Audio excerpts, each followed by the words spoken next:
نحمده ونستعينه ونؤمن به ونتوكل عليه ونعوذ بالله من شرور أنفسنا ومن سيئات أعمالنا من يهده الله فلا مضل له ومن يضلل فلا هادي له نشهد أن لا إله إلا الله وحده لا شريك له ونشهد أن سيدنا ونبينا ومولانا محمدا صلى الله عليه وسلم عبده ورسوله اللهم صل وسلم وبارك على رسولك سيدنا ومولانا محمد وعلى آل وأصحاب سيدنا ومولانا محمد وعلى جميع الأنبياء والمرسلين وآلهم وصحبهم والتابعين لهم بإحسان إلى يوم الدين أما بعد فأعوذ بالله من الشيطان الرجيم بسم الله الرحمن الرحيم ولا تستوي الحسنة ولا السيئة ادفع بالتي هي أحسن فإذا الذي بينك وبينه عداوة كأنه ولي حميم وما يلقاها إلا الذين صبروا وما يلقاها إلا ذو حظ عظيم صدق الله العلي العظيم صدق وصدق وبلغ رسوله النبي الكريم ونحن على ما قال ربنا من الشاهدين الشاكرين والحمد لله رب العالمين خيركم من طال عمره وحسن عمله وشركم من طال عمره وساء عمله صدق شفيعنا رسول الله صلى الله عليه وسلم يا رحمة الله إني خائف وجل يا نعمة الله إني مفلس عاني وليس لي عمل ألقى العليم به سوى محبتك العظمى وإيماني فكن أماني من شر الحياة ومن شر الممات ومن إهراق جثماني يا رب بالمصطفى بلغ مقاصدنا واغفر لنا ما مضى يا واسع الكرم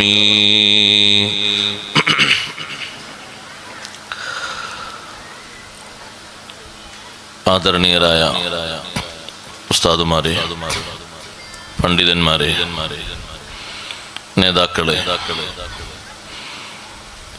മാന്യ സഹോദരന്മാരെ, സഹോദരിമാരെ, സുഹൃത്തുക്കളെ,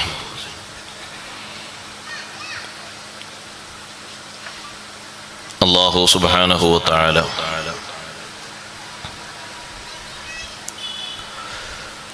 നമ്മുടെ ഈ മഹത്തായ മജ്ലിസ്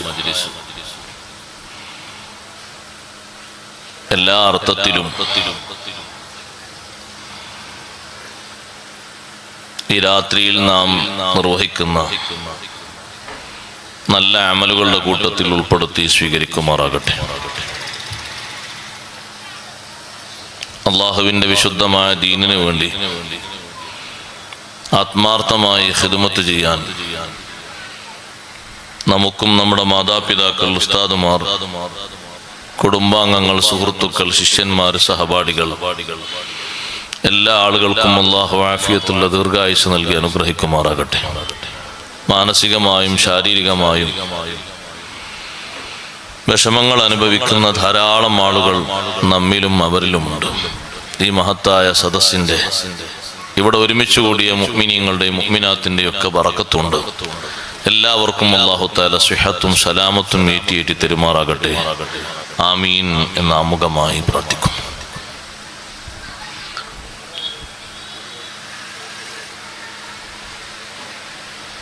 ഏതു സംഗതിയിലും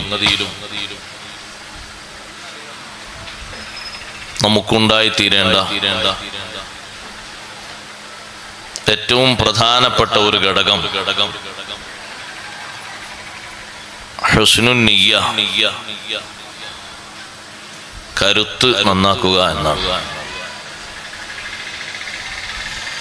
നിയ്യത്ത് നന്നായി കിട്ടിയാൽ കുറഞ്ഞ കാലത്തെ ജീവിതം മതി, വലിയ ലാഭം കിട്ടും.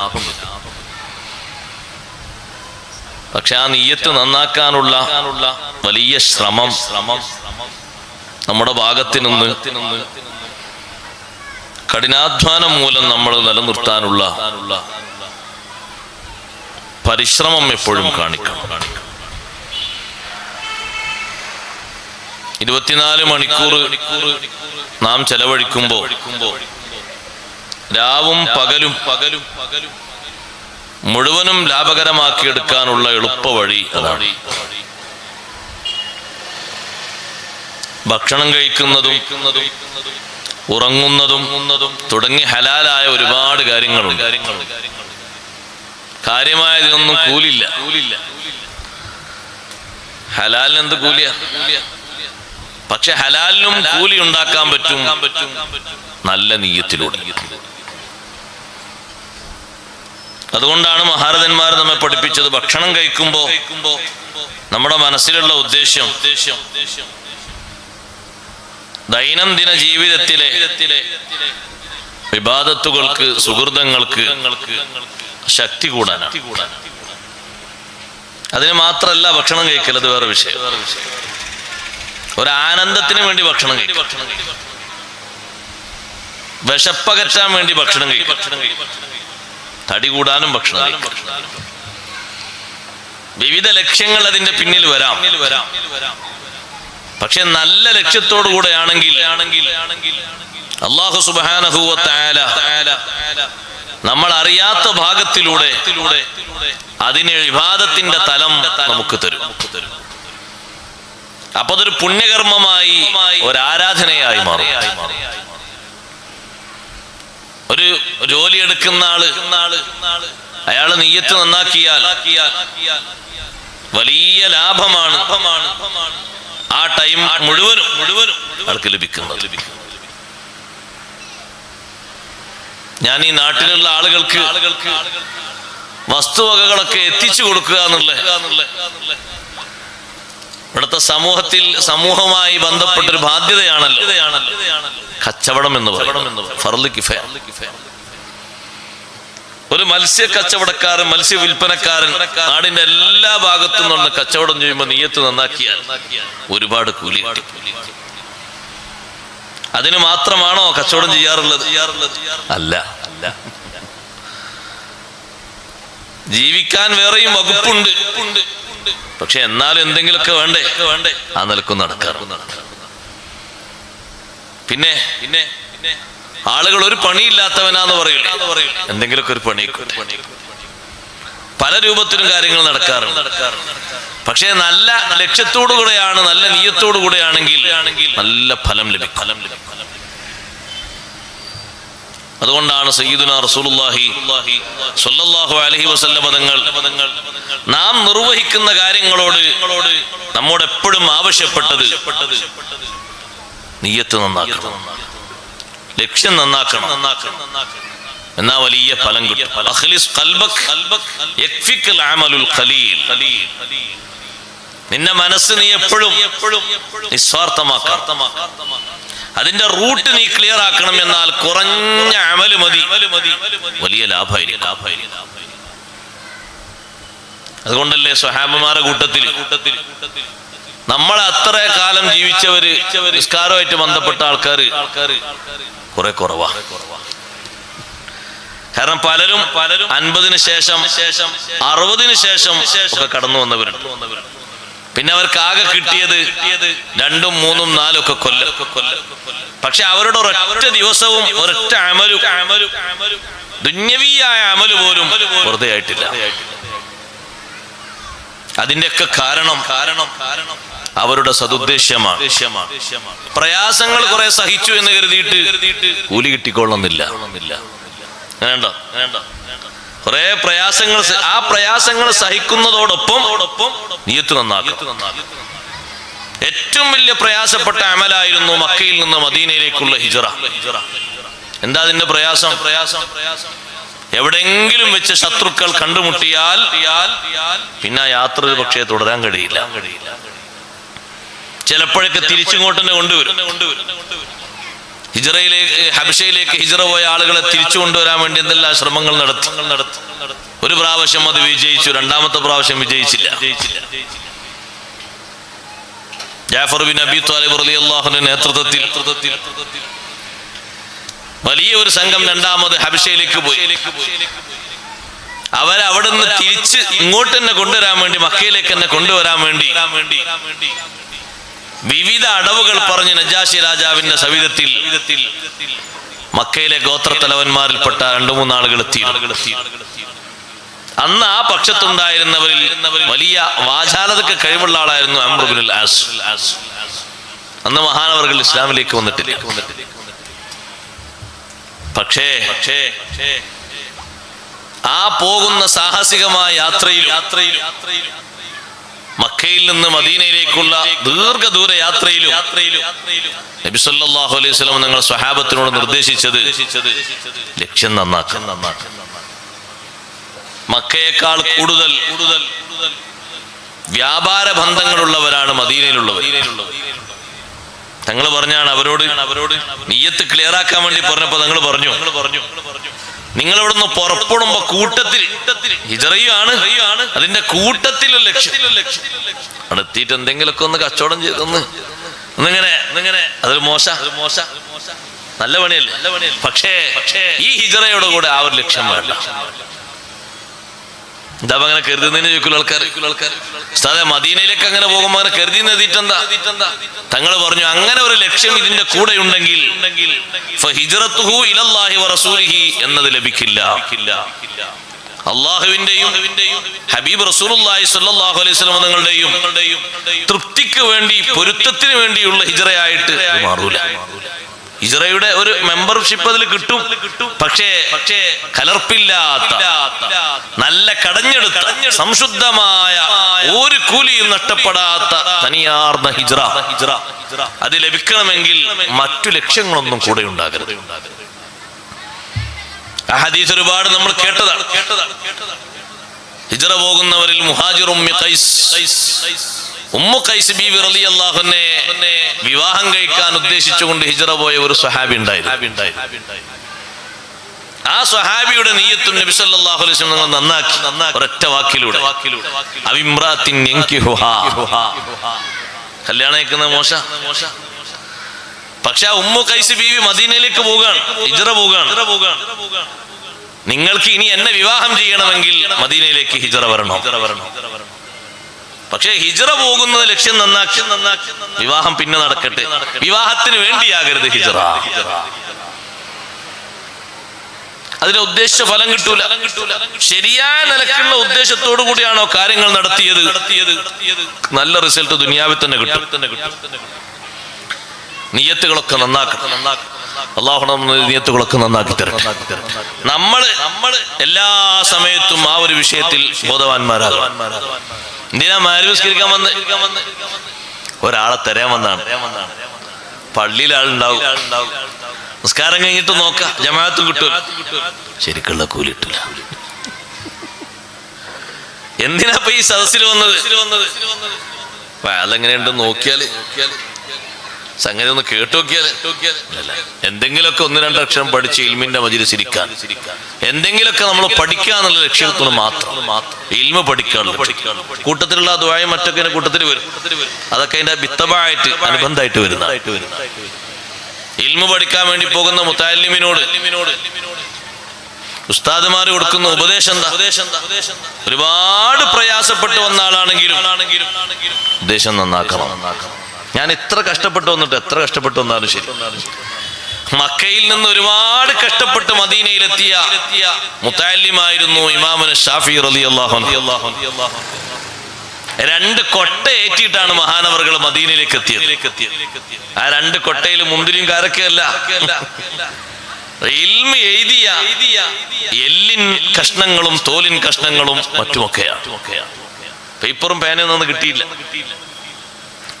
ഈ 2 കൊട്ടയുമേറ്റ് മദീനയിൽ എത്തിയപ്പോ ഇമാം മാലിക് റളിയല്ലാഹു അൻഹു ആണ് അവിടുത്തെ മുദരിസ്. ഈ കുട്ടി എങ്ങനെ നോക്കിയപ്പോ നല്ല ലക്ഷണമൊത്ത കുട്ടിയാണ്. ആ കുട്ടി അടുത്തേക്ക് വിളിച്ചുകൊണ്ട് ഉപദേശിക്കുന്നത്, മോനെ ഇൽമു പഠിക്കാൻ വേണ്ടി വന്നതല്ല, ഇത്തഖില്ലാ, അല്ലാഹുവിനെ സൂക്ഷിച്ച് ജീവിക്കണം. ഒരുപാട് കഷ്ടപ്പെട്ടാണ് യാത്ര ചെയ്ത് വന്നത്. 400 കിലോമീറ്ററിലധികമുള്ള നീണ്ട യാത്ര. ഇന്നത്തെ ഹൈവേ റോഡുകളൊന്നുമില്ല. മലയും കുന്നും കയറിയും ഇറങ്ങിയുമുള്ള യാത്രയാണ്. ചുട്ടുപൊള്ളുന്ന മരുഭൂമിയാണ്. സാഹസികമായ യാത്ര നടത്തിയാണ് വന്നതെങ്കിലും ലക്ഷ്യം നന്നാക്കണം മോനെ. ഒരിക്കലും വലാ തഅസില്ല, ഇൽമു പഠിക്കാനല്ലേ വന്നത്, അള്ളാഹുവിന് മാറ് കാണിക്കരുത്, എതിര് കാണിക്കരുത്. നീണ്ട ഉപദേശങ്ങൾ കൊടുക്കുകയാണ്. ഇവിടെ നിൽക്കുന്ന കാലം അത്രയും സൂക്ഷ്മതയോടെ ജീവിക്കണം. എല്ലാ ഉപദേശങ്ങളും തുടക്കത്തിൽ തന്നെ ഇമാം മാലിക് റളിയല്ലാഹു അൻഹു നൽകുന്നു. 10 കൊല്ലം ഇമാമുന ശാഫിഈ റളിയല്ലാഹു അൻഹുവോട് ഓതി പഠിക്കുകയാണ്. സുബ്ഹാനല്ലാഹ്, ആ കാലഘട്ടത്തിൽ തന്നെ മഹാനവറുകളുടെ ഇൽമിന്റെ ഒഴുക്ക് കൊണ്ട് നാട്ടിൽ ഒരുപാട് ആളുകൾക്ക് വലിയ വലിയ നന്മകൾ ലഭിച്ചു. ഒരുപാട് ആളുകൾക്ക് സന്തോഷം ലഭിച്ചു. വിഷമിക്കുന്ന ആളുകൾക്ക് പരിഹാരം കിട്ടി. നമ്മളെപ്പോഴും നമ്മുടെ നിയ്യത്ത് നന്നാക്കണം. നിങ്ങൾ കണ്ടോ, പഴയ കാലത്ത് ജീവിച്ച ചില ആളുകളെ പറ്റി മഹാന്മാര് പറയുന്നു, ഒരു സംഘം ആളുകൾ അവരുടെ രാത്രി സമയത്ത് അവർ കൊള്ളക്കാരാണ്, പകല് സമയത്ത് അവർ നല്ല മാന്യന്മാരുമാണ്. പക്ഷേ അവർക്കും അള്ളാഹുവിനും മാത്രമേ അവരുടെ അവസ്ഥ അറിയുകയുള്ളൂ. അങ്ങനെ ഒരു ദിവസം അവരിങ്ങനെ കവർച്ച നടത്തിയതിനു ശേഷം അവരെ പിടികൂടാൻ വേണ്ടി ആളുകൾ പിന്നാലെ ഓടിയപ്പോൾ ഈ കവർച്ചാ സംഘം ഒരു വീട്ടിലേക്ക് പെട്ടെന്ന് അങ്ങോട്ട് കയറി ചെന്നു. ഞങ്ങൾ യാത്രക്കാരാണ്, യാത്രയിൽ തന്നെയാണ് പണി നടക്കുന്നത്, കവർച്ച നടക്കുന്ന യാത്രയിലാണ്, ഞങ്ങൾ യാത്രക്കാരാണ്. ഇന്ന് രാത്രി ഇവിടെ ഒന്ന് വിശ്രമിച്ച് നാളെ പോകണമെന്നാണ് ഉദ്ദേശ്യം. ആ വീട്ടുകാരൻ നല്ല ഉദ്ദേശത്തോടെ അവരെ സ്വീകരിക്കുന്നു. ഇതാ ഇവിടെ ഒരു സ്ഥലമുണ്ട്, ഇവിടെ കടന്നോളൂ. അവര് കുറച്ച് ആളുകളുണ്ട്, ഒരു 10ഓളം വരുന്ന ആളുകൾക്ക് അവിടെ നല്ല കിടക്കാനുള്ള സ്ഥലം കൊടുത്തവർ കിടന്നു. രാത്രി സമയത്ത് ഈ വീട്ടുകാരൻ മുസാഫിരീങ്ങളല്ലേ, ഖുർആൻ എണ്ണി പറഞ്ഞൊരു വിഭാഗമാണല്ലോ ഇബ്നു സബീൽ. സക്കാത്തിന് വരെ അർഹതപ്പെട്ട 8 വിഭാഗത്തിൽ ഒരു വിഭാഗമാണ് യാത്രക്കാര്. നമ്മൾ സക്കാത്ത് കൊടുക്കുന്ന വേളയിൽ നമ്മുടെ അടുത്തുകൂടെ പോകുന്ന ആളോ, നമ്മുടെ നാട്ടിൽ നിന്ന് പുറപ്പെടുന്ന ആളോ, അതിന് അർഹതയും യോഗ്യതയുമുള്ള യാത്രക്കാരാണെങ്കിൽ യാത്രയിൽ അവർക്ക് ആവശ്യം വരും. അവരാ ലിസ്റ്റിൽ നല്ല ബഹുമാനമുള്ളവരാണ്. പൊതുവെ യാത്രയിൽ നമ്മോടൊപ്പമുള്ള ആളുകൾക്കും ഗുണം ചെയ്യണമെന്ന് വേറെയും കുറെ ആയത്തുകളിൽ അല്ലാഹു പഠിപ്പിക്കുന്നുണ്ട്. യാത്രയിൽ കൂടെയിരിക്കുന്ന കൂട്ടുകാരൻ, കൂടെയിരിക്കുന്ന ആള് അയാൾക്ക് ഒത്താശ ചെയ്യണം. പല ആവശ്യങ്ങൾ ഉണ്ടാകും. നമ്മുടെ കയ്യിൽ വെള്ളമുണ്ട്, അയാള് വെള്ളത്തിലേക്ക് ഇങ്ങനെ നോക്കുന്നു, വെള്ളപാത്രത്തിലേക്ക്. ചോദിക്കാൻ അയാൾക്കൊരു മടിയും പേടിയും രണ്ടുമുണ്ട്. നമ്മളെ കോലങ്ങനെ കണ്ടിട്ട് ചോദിച്ചാൽ എന്തായിരിക്കും പ്രതികരണം? കിട്ടിയില്ലെങ്കിൽ അപ്പുറപ്പുറമുള്ള ആളുകൾ കേട്ടിട്ട് മോശാകൂലേ? വെള്ളത്തിലേക്ക് നോക്കുമ്പോഴേക്ക് നമ്മൾ ചോദിച്ചു വെള്ളം വേണോ? അപ്പൊ അയാള് തലയാട്ടി വെള്ളം കൊടുത്തു. അത് കുടിച്ചു. വല്ലാത്ത ഒരു സഹകരണം. കുറച്ച് കഴിഞ്ഞാൽ ഇറങ്ങണം തോന്നി. പക്ഷെ ഇറങ്ങാനുള്ള സ്ഥലമൊക്കെ അറിയില്ല, പേരൊക്കെ അറിയുള്ളൂ, നാട് പരിചയമില്ല. നമ്മളോട് ചിന്ന നാട് ഏതാ, അത് എത്തിയിട്ടില്ല, കുറച്ചുകൂടി പോകണം.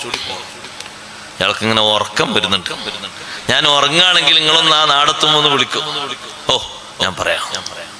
ആ നാടെത്തിയപ്പോ അടുത്തുള്ള ആളോടാ, ഇനി അടുത്ത സ്റ്റോപ്പാണ്. ഇത് വല്ലാത്തൊരു സഹകരണം.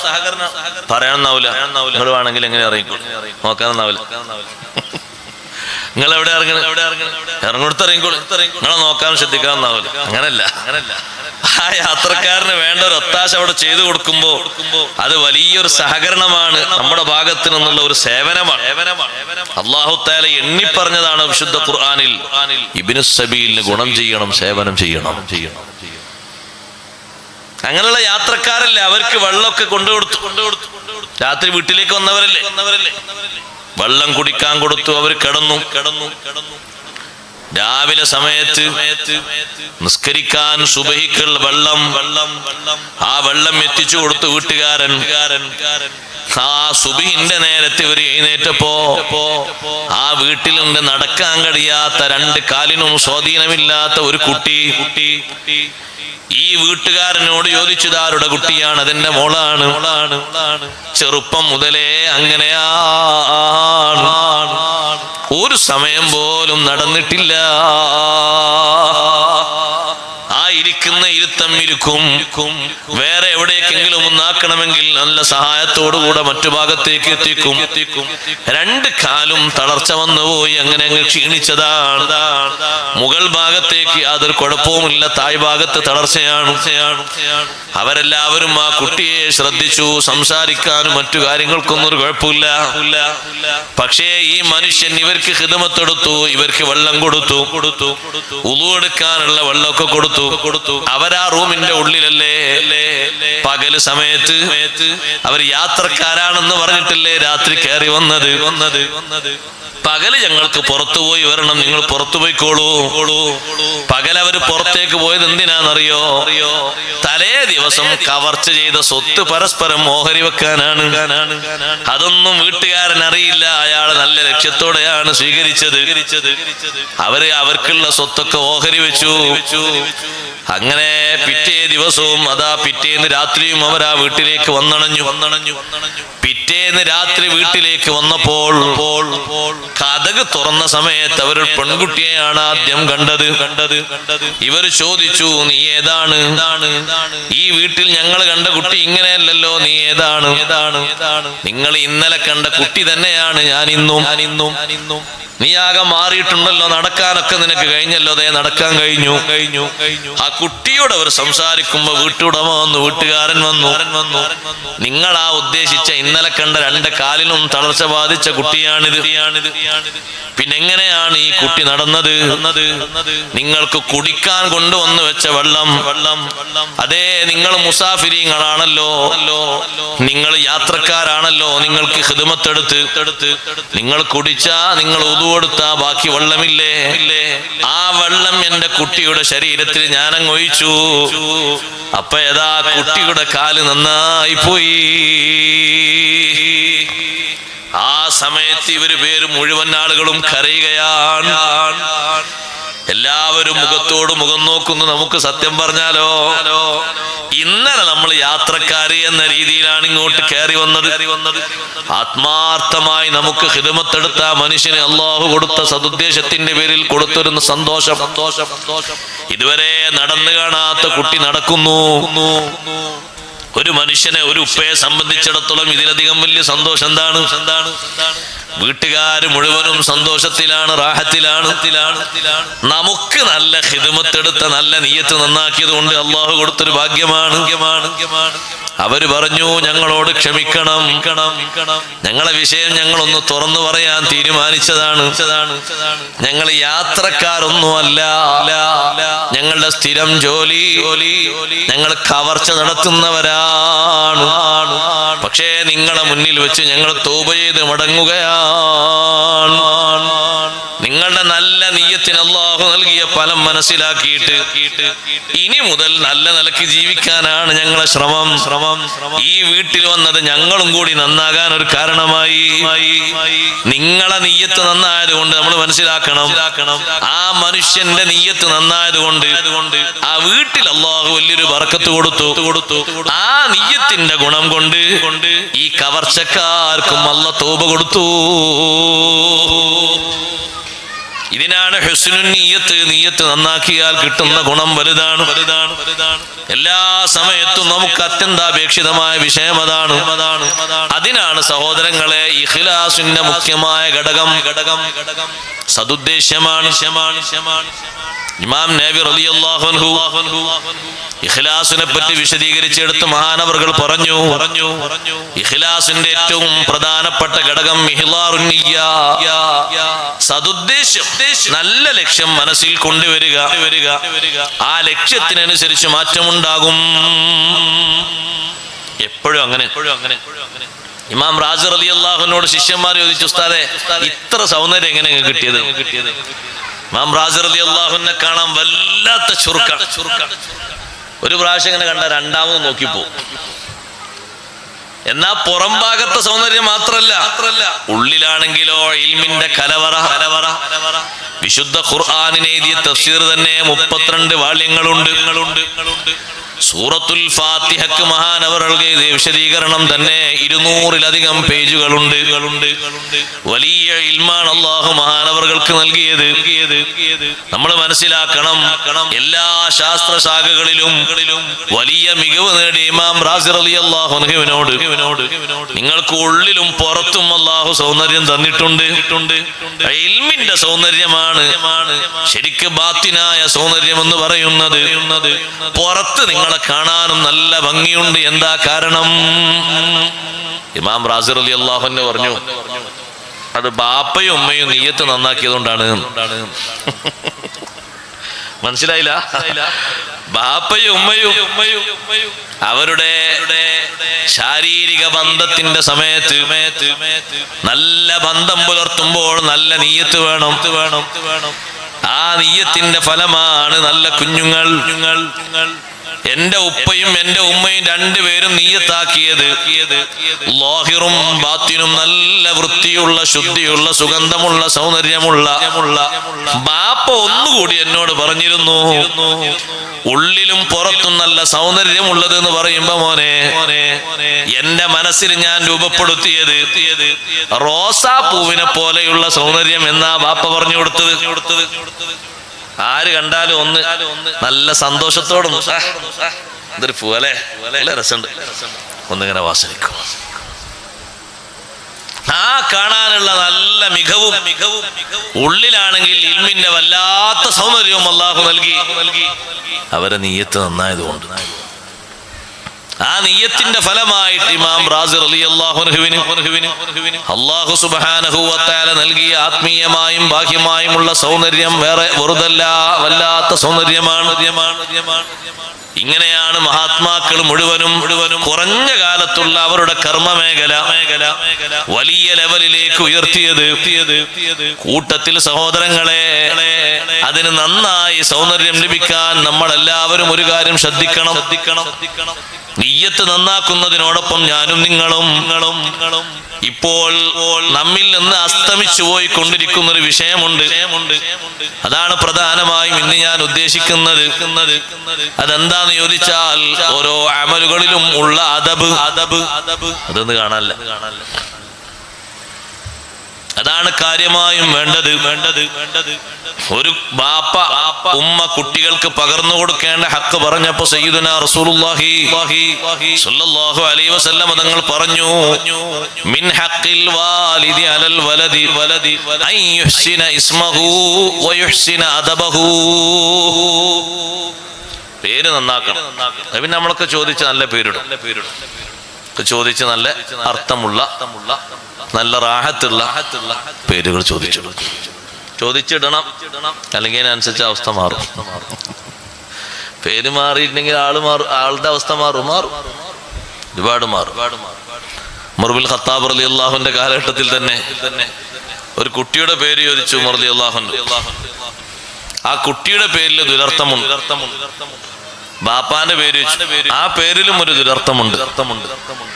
ആ കുട്ടി താമസിക്കുന്ന വീട് ഉൾക്കൊള്ളുന്ന ആ ചെറിയ പ്രദേശത്തിന്റെ പേര് വെച്ചു, അതിലും ദുരർത്ഥമുണ്ട്. ഉമർ റളിയല്ലാഹു അൻഹു പറഞ്ഞു, മോനെ നീ വേഗം വീട്ടിലെത്തണം, നിന്റെ വീട് കത്തിക്കരിഞ്ഞു തോന്നുന്നുണ്ട്. പോയി നോക്കുമ്പോ വീട് അങ്ങനെ കത്താണ്. ഇത്ര പേരാ നബി സല്ലല്ലാഹു അലൈഹി വസല്ലം നിങ്ങൾ മാറ്റിയത്. എത്ര ആളുകളുടെ പേര്, ആ പേരിൽ ദുരർത്ഥവും മോശപ്പെട്ട ആശയവും ഉള്ളത് കൊണ്ട് തങ്ങൾ മാറ്റി. ബഹുമാനപ്പെട്ട സഹൽ റളിയല്ലാഹു അൻഹു സഹ്ൽ റളിയല്ലാഹു അൻഹുവിന്റെ പേര് നബി സല്ലല്ലാഹു അലൈഹി വസല്ലം തങ്ങൾ മാറ്റിയതാണ്. നേരത്തെയുള്ള പേരിൽ ദുരർത്ഥമുണ്ടായിരുന്നു. ഇനി അങ്ങനത്തെ പേര് വേണ്ട, ഇന്നു മുതൽ നിങ്ങൾക്ക് സഹ്ൽ എന്നാകട്ടെ. അന്ത സഹ്ലുൻ. പിന്നെ ആ പേരിലാണ് മഹാനവറുകൾ അറിയപ്പെട്ടത്. നല്ല പേരിടണം, അതുപോലെ തന്നെ അദബ് നന്നാക്കണം. ആ അദബ് നന്നാക്കി തുടങ്ങേണ്ടത് നമ്മളോട് കൂടെ അവർ ഇഴകിച്ചേർന്ന് ജീവിക്കുന്ന ഒരു കാലം വരും എന്ന് പറഞ്ഞാൽ, ഒരു 2 വയസ്സ് 3 വയസ്സാകുമ്പോ നമ്മുടെ അടുത്ത് വന്നിരിക്കാനും ഭക്ഷണം കഴിക്കാനും നമ്മളോടൊപ്പം എല്ലാ കാര്യങ്ങളിലും പങ്കുചേരാൻ മക്കൾ വരും, പേരക്കുട്ടികൾ വരും. നല്ല വഴിയിലേക്ക്, ഭാവിയിലേക്ക് അവരെ കൊണ്ടുപോകാൻ, കൈപിടിച്ചുയർത്താൻ ആവശ്യമായത് നല്ല അദബ് അവരെ ശീലിപ്പിക്കണം എന്ന് പറഞ്ഞാൽ ചിലരൊക്കെ മനസ്സിലാക്കും, ഉസ്താദ് പറഞ്ഞ കുട്ടികളെ നല്ലോണം അടിക്കാനാണ്. അല്ല, അതല്ല അതുകൊണ്ട് ഉദ്ദേശം. പ്രവൃത്തി പദത്തിൽ അവർക്ക് കാണിച്ചു കൊടുക്കാനാണ്. ഹബീബ് റസൂലുള്ളാഹി സ്വല്ലല്ലാഹു അലൈഹി വസല്ലം തങ്ങൾ വല്ലാതെ ഇഷ്ടപ്പെടുന്ന ഒരു വിഭാഗമായിരുന്നല്ലോ കുട്ടികൾ. കുട്ടികൾ തങ്ങളെ അടുത്തേക്ക് വരുമ്പോ തങ്ങൾ അവരെ നല്ല അദബ് പഠിപ്പിക്കും. ഭക്ഷണം കഴിക്കാൻ തങ്ങൾ ഇരിക്കുമ്പോ അടുത്തേക്ക് കുട്ടികൾ വരും. ആ കുട്ടികളെ തങ്ങൾ അടുത്ത് തന്നെ ഇരുത്തും. കുട്ടികൾക്കൊരു സ്വഭാവമാണല്ലോ, പൊതുവെ അതൊരു കേടല്ല, അവരുടെ ഒരു സ്വഭാവമാണ്. ചിലപ്പോ 2 കൈ കൊണ്ടായിരിക്കും ഒരു സാധനം വലിച്ചെടുക്കുക. തങ്ങൾ അടുത്തിരിക്കുന്ന കുട്ടി 2 കൈയും പാത്രത്തിലേക്ക് അങ്ങ് നീട്ടിയപ്പോ ആ കുട്ടിയോട് തങ്ങൾ പറഞ്ഞു, കുൽ ബിയമീനിക്, വലത്തെ കൈ മാത്രം ഉപയോഗിക്കണം. പിന്നെ ആ കുട്ടി പെട്ടെന്ന് എടുക്കാൻ വേണ്ടി പോകുമ്പോ തങ്ങൾ പറഞ്ഞു, സമ്മില്ലാ, ബിസ്മി അല്ലണം മോനെ. പല പാത്രത്തിലേക്കും കൈ പോകാൻ തുടങ്ങിയപ്പോ തങ്ങൾ പറഞ്ഞു, കുൽ മിമ്മായലീക്, അടുത്തുള്ളതിൽ നിന്ന് എടുത്ത് അങ്ങനെ ഉപയോഗിക്കണം. പിന്നീട് കുറെ പ്രായമായപ്പോഴും ആ സ്വഹാബി പറയുന്നു, ഞാൻ എന്റെ കുട്ടിക്കാലത്ത് തങ്ങളെ വീട്ടിൽ പോയപ്പോ അന്ന് എന്നെ പഠിപ്പിച്ച ഈ 3 വിഷയങ്ങളും ജീവിതത്തിൽ ഇപ്പോഴും ഞാൻ പാലിച്ചു പോരുന്നുണ്ട്. ഉപ്പമാരെ, ഉമ്മമാരെ, ആ അദബ് നമ്മൾ പ്രവൃത്തിപദത്തിൽ കാണിച്ചു കൊടുക്കേണ്ടതാണ്. അത് ഒരു സംഗതിക്കല്ല, എല്ലാ സംഗതികളിലും അത് വേണം. അതാണ് സത്യത്തിൽ ഇസ്ലാമിന്റെ ഏറ്റവും വലിയ ആത്മീയമായ ഭാവം. അതുകൊണ്ടാണ് മഹാന്മാര് പഠിപ്പിച്ചത്, ഇന്ന തസൗഫ കുല്ലഹു ലഹുവൽ അദബ് വമിനൽ അവാരിഫി ഫതുലുബൻഹു വഅവിലാ. തസൗഫ് എന്ന് പറഞ്ഞാൽ അത് ഏറ്റവും പ്രധാനമായത് അദബ് തന്നെയാണ്. അതിന്റെ ഏറ്റവും പ്രധാനപ്പെട്ട വശം അതാണ്, അദബാണ്. അത് ബഹുമാനിക്കേണ്ടിടത്ത് അങ്ങനെയും, ചോദിക്കേണ്ടിടത്ത് പറയേണ്ടിടത്ത് അങ്ങനെയും പഠിപ്പിക്കണം. മുതിർന്നവര് നമ്മുടെ കൂടെ സംസാരിക്കുമ്പോ കുട്ടികൾ അതിനിടയിൽ ജവാബ് പറയാൻ വേണ്ടി ശ്രമിക്കുമ്പോ ആ കുട്ടികളെ വിളിച്ച് നന്നായി ഉപദേശിക്കണം. സ്വഹാബത്തിന്റെ കാലത്തൊക്കെയുള്ള അദബ് നോക്ക്. അഷ്റഫുൽ ഖൽഖ് സല്ലല്ലാഹു അലൈഹി വസല്ലം തങ്ങൾ സുബ്ഹിന്റെ ശേഷം സ്വഹാബത്തിന് ഇൽമു പറഞ്ഞു കൊടുക്കുന്ന പതിവ് എല്ലാ ദിവസവും ഉണ്ട്. അധികം ചിലപ്പോ കുറച്ച് നീണ്ട ചർച്ച തന്നെ ഉണ്ടാവും. ഒരു ദിവസം തങ്ങൾ ചോദിച്ചു, സുബ്ഹി നിസ്കാരം കഴിഞ്ഞ് നിങ്ങൾക്ക് ആർക്കെങ്കിലും കിട്ടിയൊരു ചോദ്യം ചോദിക്കാൻ പോകുകയാണ്. ഇന്ന മിനശ് ശജരി ശജറതൻ മസലുഹാ മസലുൽ മുസ്ലിം. തങ്ങൾ സ്വഹാബത്തിനോട് ചോദിച്ചു, മരങ്ങളെ കൂട്ടത്തിൽ ഒരു മരമുണ്ട്, ആ മരത്തിന്റെ ഉദാഹരണം ഒരു മുസ്ലിമിന്റെ ഉദാഹരണമാണ്. ഒരു മുസ്ലിമിനോട് ഉദാഹരിക്കാൻ പറ്റും ആ മരത്തെ. അതെന്താ? ആ മരത്തിന്റെ സർവ്വതും എല്ലാം ഉപകാരമാണ്. അങ്ങനെയാണല്ലോ ഒരു മുസ്ലിം. ഒരു മുസ്ലിമിന്റെ എല്ലാം ഉപകാരപ്രദമാണ്. എല്ലാം എന്ന് പറഞ്ഞാൽ അവന്റെ ഹറക്കാത്ത് സക്കനാത്തുകൾ മുഴുവൻ, അവന്റെ സാമീപ്യം, അവന്റെ സമ്പർക്കം, അവന്റെ സഹകരണം, അവന്റെ നടത്തം, അവന്റെ കൂട്ടുകെട്ട്, അവന്റെ ഇബാദത്ത്, അവന്റെ ഉപദേശങ്ങൾ, അവന്റെ സ്വകാര്യങ്ങൾ എല്ലാം ഉപകാരപ്രദമാണ്. ഒന്നിലും ഉപദ്രവകരമായൊന്നും ഉണ്ടാകാൻ പാടില്ല. അങ്ങനെ പറ്റുന്ന, അങ്ങനെ ഉപയോഗിക്കാൻ പറ്റുന്ന, ഉദാഹരണമായി പറയാൻ പറ്റുന്ന ഒരു മരമുണ്ട്. സ്വഹാബത്തിലേക്ക് തങ്ങൾ ഇങ്ങനെ നോക്കി, ആരും പറയാതിരുന്നപ്പോ തങ്ങൾ പറഞ്ഞു, അത് ഈത്തപ്പഴ മരമാണ്. ആ മറുപടിക്ക് കഴിഞ്ഞ് ക്ലാസ് കഴിഞ്ഞ് ഇങ്ങനെ പോകുമ്പോ ഒരു വാപ്പയും മോനും ഇങ്ങനെ, മുന്നിൽ വാപ്പയും ബാക്കിൽ മോനും ഇങ്ങനെ പോകുന്നുണ്ട്. ഉമർ ബിൻ ഖത്താബ് റളിയല്ലാഹു അൻഹു മകൻ അബ്ദുല്ലാഹി ബിൻ ഉമർ തങ്ങൾ. അപ്പൊ മകൻ പറഞ്ഞു വാപ്പയോട്, ഉപ്പാ ആ മറുപടി എനിക്ക് കൃത്യമായി അറിയാമായിരുന്നു. എന്നാ മോനെ ആ സദസ്സിൽ അത് പറയണ്ട, വാപ്പക്ക് എന്തൊരു സന്തോഷം ഉണ്ടാവും. എന്റെ മോനാ പറഞ്ഞു. അപ്പൊ എന്താ കുട്ടിന്റെ മറുപടി എന്നറിയാം, നിങ്ങളും സിദ്ദീഖ് റളിയല്ലാഹു അൻഹു അവിടെ ഇരിക്കുന്നത് കൊണ്ട് ഞാനത് പറഞ്ഞില്ല. എന്താ പറയാതിരുന്നത്? അവിടെ ആരാ ഇരിക്കുന്നത്? ആ സദസ്സിൽ അപ്പുറപ്പുറമൊക്കെ ഇരിക്കുന്നവരാരാ? അവരെ മാനിച്ചുകൊണ്ട് എനിക്ക് അത് പറയാൻ ഒരു ഹൈബത്ത്, ഒരു ബഹുമാനത്തിന്റെ പേടി എന്ന് പറഞ്ഞ പേടി അത് വന്നുപോയി. അതൊരു അദബ. ആ അദബാന്ന് വിട്ടു. വാപ്പ വരുന്നുണ്ട്. ആ വാപ്പ വന്നോട്ടെ, വാപ്പയിലെ കയറി പോയിക്കോളൂ. ഞാൻ ഇവിടെ ഇരിക്കണ എന്താ തടസ്സമൊന്നുമില്ല. മോനെ വല്യാപ്പ വരുന്നു, വല്യാപ്പക്ക് വരാലോ, അതാ കയറി പോകാൻ പറ്റിയ സ്ഥലം ഉണ്ടല്ലോ. വല്യപ്പ വരുന്നുണ്ട് എന്ന് ബാപ്പ പറയുന്നത് എന്തിനാണ്? ഈ കുട്ടിക്ക് അതവ് പഠിപ്പിക്കാനാണ്. ആ കുട്ടി എഴുന്നേൽക്കുന്നില്ലെങ്കിൽ കൈപിടിച്ച് പതുക്കെ മോനെ ഒന്ന് എഴുന്നേൽക്ക്. ബാപ്പ വരുമ്പോ, വല്യപ്പ വരുമ്പോ, മൂത്താപ്പ വരുമ്പോ ബഹുമാനിക്കേണ്ടവരാര് വന്നാലും നീ എഴുന്നേൽക്കണം.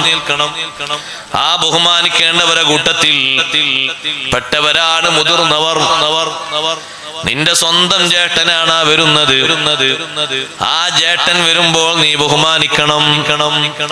ആ ബഹുമാനം പഴയ കാലത്ത് ഉമ്മമാരാണ് നന്നായി പഠിപ്പിച്ചിരുന്നത്. ഉമ്മമാരെ ആ അദബ് ഇന്ന് വിട്ടുപോകാൻ പാടില്ല. അതാണ് ഏറ്റവും വലിയ മാനക്കേട്. ജേട്ടനും അഞ്ചനും തമ്മിലുള്ള വ്യത്യാസം ഒരു മിനിറ്റിന്റെ വ്യത്യാസത്തിൽ വന്ന മഹാന്മാരാണ്.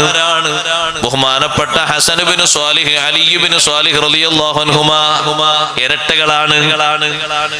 അവര് ജനിച്ച ഉടനെ കുറച്ച് സമയം കഴിയുമ്പോഴേക്ക് ബാപ്പ മരണപ്പെട്ടു പോയി. പിന്നെ ഉമ്മാന്റെ തണലിലാണ് ഈ രണ്ട് മക്കളും വളരുന്നത്.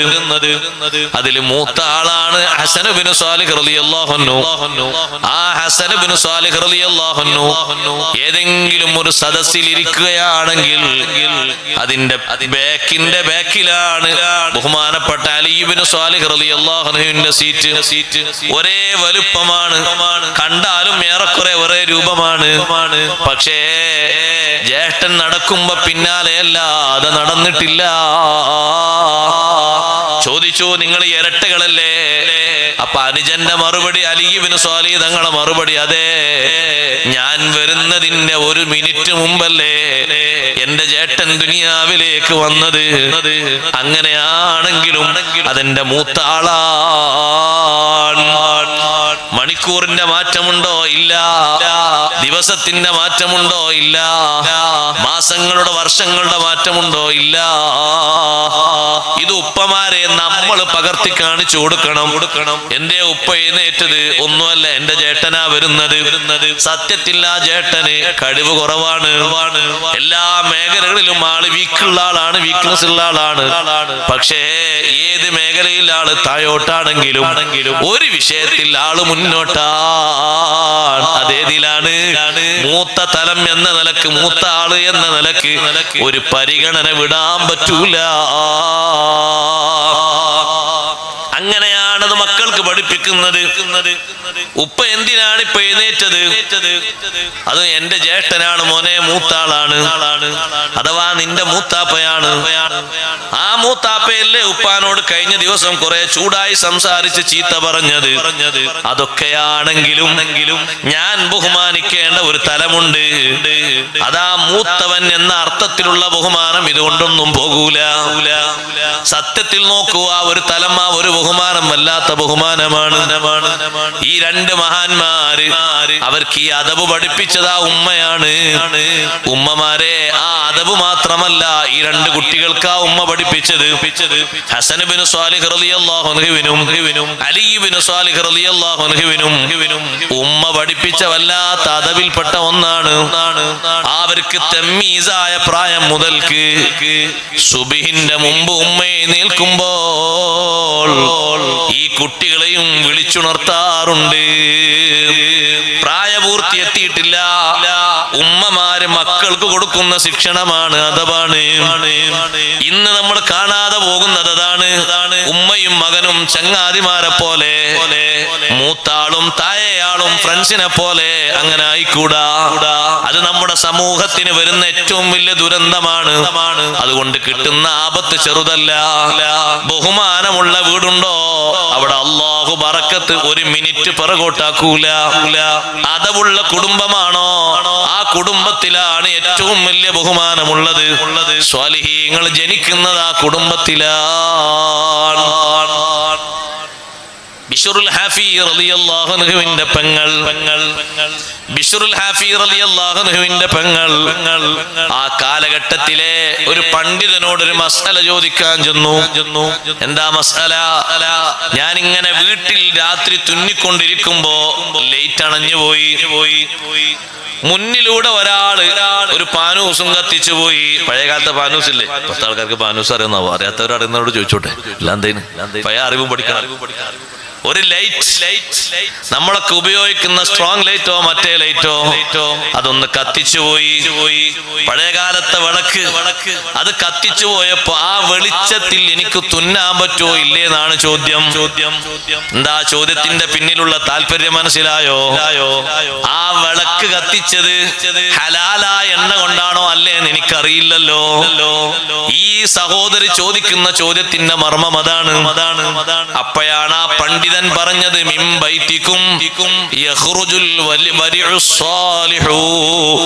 നിങ്ങളെ കുടുംബത്തിൽ നല്ല മനുഷ്യന്മാരുണ്ടാകും. നിങ്ങളെ കുടുംബത്തിൽ നല്ല നല്ല ആൾക്കാർ വരും. ചോദ്യം ഈ രൂപത്തിലാണെങ്കിൽ പിന്നെ ആ കുടുംബത്തിന്റെ ഉള്ളിലുള്ള അതവ് എത്രമാത്രം സൗന്ദര്യമായിരിക്കും. ആ സഹോദരിയുടെ സഹോദരനാണ് ബിശ്റുൽ ഹാഫി റളിയല്ലാഹു അൻഹു. അല്ലാഹു തആല ബഹുമാനം കൊടുത്ത് അല്ലാഹു തആലാന്റെ ഒരു ഇസ്മിനെ ആദരവോടെ ബഹുമാനത്തോടെ വെച്ചപ്പോൾ നമുക്കുണ്ടോ ബഹുമാനം? ബിസ്മില്ലാഹി എന്ന് എഴുതിയ ഒരു പേപ്പർ, ആ പേപ്പർ ചവിട്ടുന്ന സ്ഥലത്ത് കണ്ടപ്പോ ഇബ്നു കസീർ റിപ്പോർട്ട് ചെയ്ത ചരിത്രത്തിൽ കാണാം. അതിങ്ങനെ എടുത്തിട്ട് ബിശ്റുൽ ഹാഫി പറഞ്ഞു. ബിശ്റിന്റെ കൂടെ ഒരു ഹാഫി കണ്ടില്ലേ? കുട്ടികൾക്ക് പേരിടുമ്പോ ബിശ്ർ ഇട്ടാ മതി, ഹാഫി വേണ്ട. ഹാഫി എന്ന് പറഞ്ഞാൽ ചെരുപ്പിടാതിരിക്കുന്ന നടക്കുന്ന ആളെന്നാ. നമ്മുടെ കുട്ടികളും അങ്ങനെ ആണെന്നുണ്ടോ? അന്ന് അങ്ങനെ പേര് വരാൻ കാരണം ഒരു ചെരുപ്പിന്റെ 4 ഭാഗവും പൊട്ടിയപ്പോ ചെരുപ്പ് തുന്നുന്ന ഒരാളത്ത് കൊണ്ടുപോയി കൊടുത്തതും തുന്നിത്തരണം. ചെരുപ്പ് തുന്നി ഇങ്ങനെ നോക്കിയിട്ട് പറഞ്ഞു, പടച്ചോനെ നിങ്ങളെപ്പോലത്തെ മനുഷ്യന്മാര് ജനങ്ങൾക്ക് ഉണ്ടാക്കുന്ന ഇടങ്ങേറത്ര, ഇത് ഇനി തുന്നാൻ കഴിയില്ല. ആ പോലത്തെ എത്തിയിട്ടുണ്ട്. 4 ഭാഗം പൊട്ടിയിട്ടുണ്ട്. ഇതിപ്പോ ഇനി തുന്നിയാൽ കുറച്ചുകൂടി കഴിഞ്ഞാൽ പിന്നെയും പൊട്ടൂല. അപ്പൊ ബിശ്ർ എന്നവർ ചിന്തിച്ചു, ഏത് ചെരുപ്പ് വാങ്ങിയാലും ഇങ്ങനെ ഉണ്ടാകൂലേ, അതുകൊണ്ട് ഈ ചെരുപ്പ് തന്നെ വേണ്ട, ഞാൻ ആർക്കും ഒരു പ്രയാസത്തിനെ കൊണ്ട് ഉണ്ടാകണ്ട. അങ്ങനെയാണ് ബിശ്റുൽ ഹാഫി എന്ന് പറഞ്ഞത്. പേരിടുമ്പോ ബിശ്ർ ഇട്ടാ മതി, ഹാഫി വേണ്ട. ഹാഫി എന്ന് പറഞ്ഞാൽ നഗ്നപാദം ചെരുപ്പില്ല നടക്കുന്ന ആളെന്നാ. അത് അങ്ങനെ വന്നതാണ് പേരിന്റെ കൂടെ. ഈ മഹാനുഭാവൻ ഒരു കടലാസ് കണ്ടപ്പോ അത് എടുത്തിട്ട് ഇലാഹി ഇസ്മുക ഹാഹുനാ മുൽഖയ്യുദാസ്, പടച്ചോനെ നിന്റെ ഇസ്മ ഇവിടെ നിലത്തിട്ട് ചവിട്ടാണല്ലോ ആൾക്കാർ.